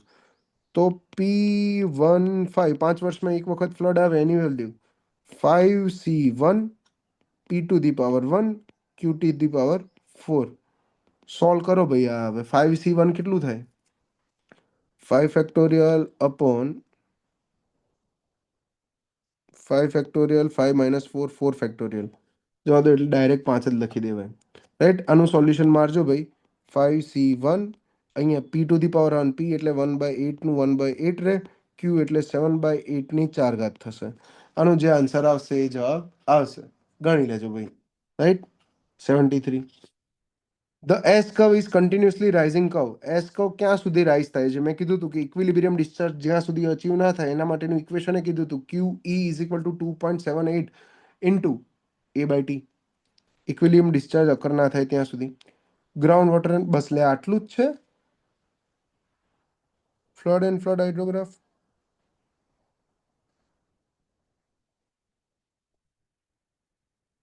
રિવર ગેજિંગમાં છે. The function of coping is to serve as covering of wall to throw of water. River ગેજિંગમાં ક્યાંથી કોપિંગ આવે હે ભાઈ?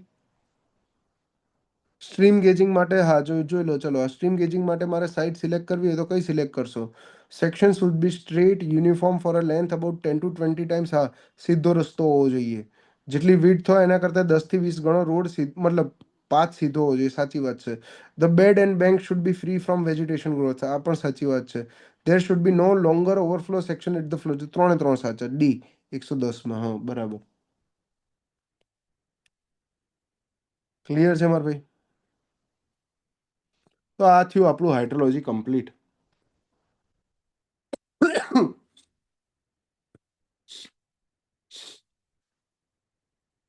મજાક મસ્તી બધી હાલતી રહે.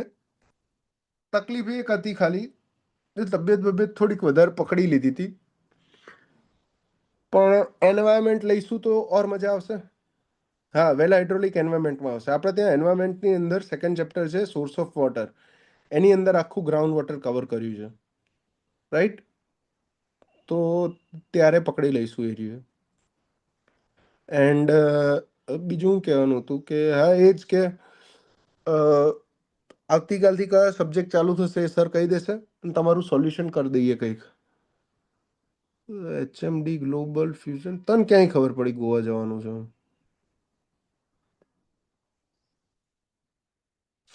એન્વાયરમેન્ટ ઇન્ટરવ્યુમાં ક્યારે લેશો? એન્વાયરમેન્ટ ઇન્ટરવ્યુમાં ટાઈમ લાગશે. સ્ક્રીન પર ક્યાં છે ભાઈ?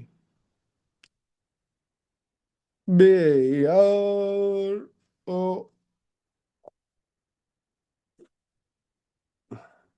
બરાબર.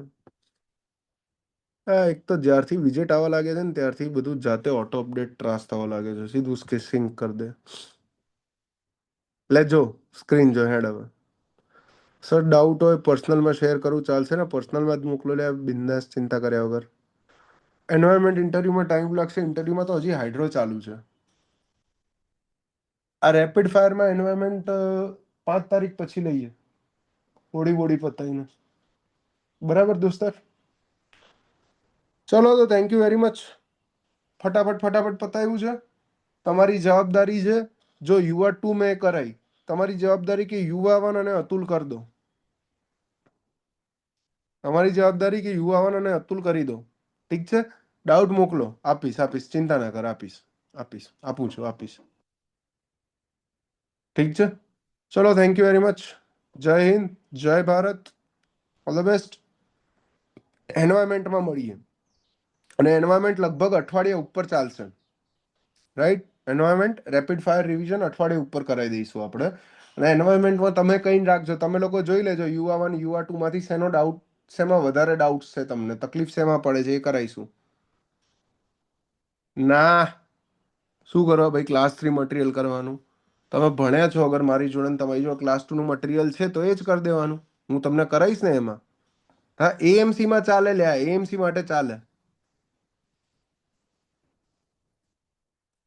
થેન્ક યુ ભાઈ HMD ગ્લોબલ. ચલો ભાઈ, થેન્ક યુ વેરી મચ. આવજો. જય Hind, Jai Bharat. Tata bye bye, C you.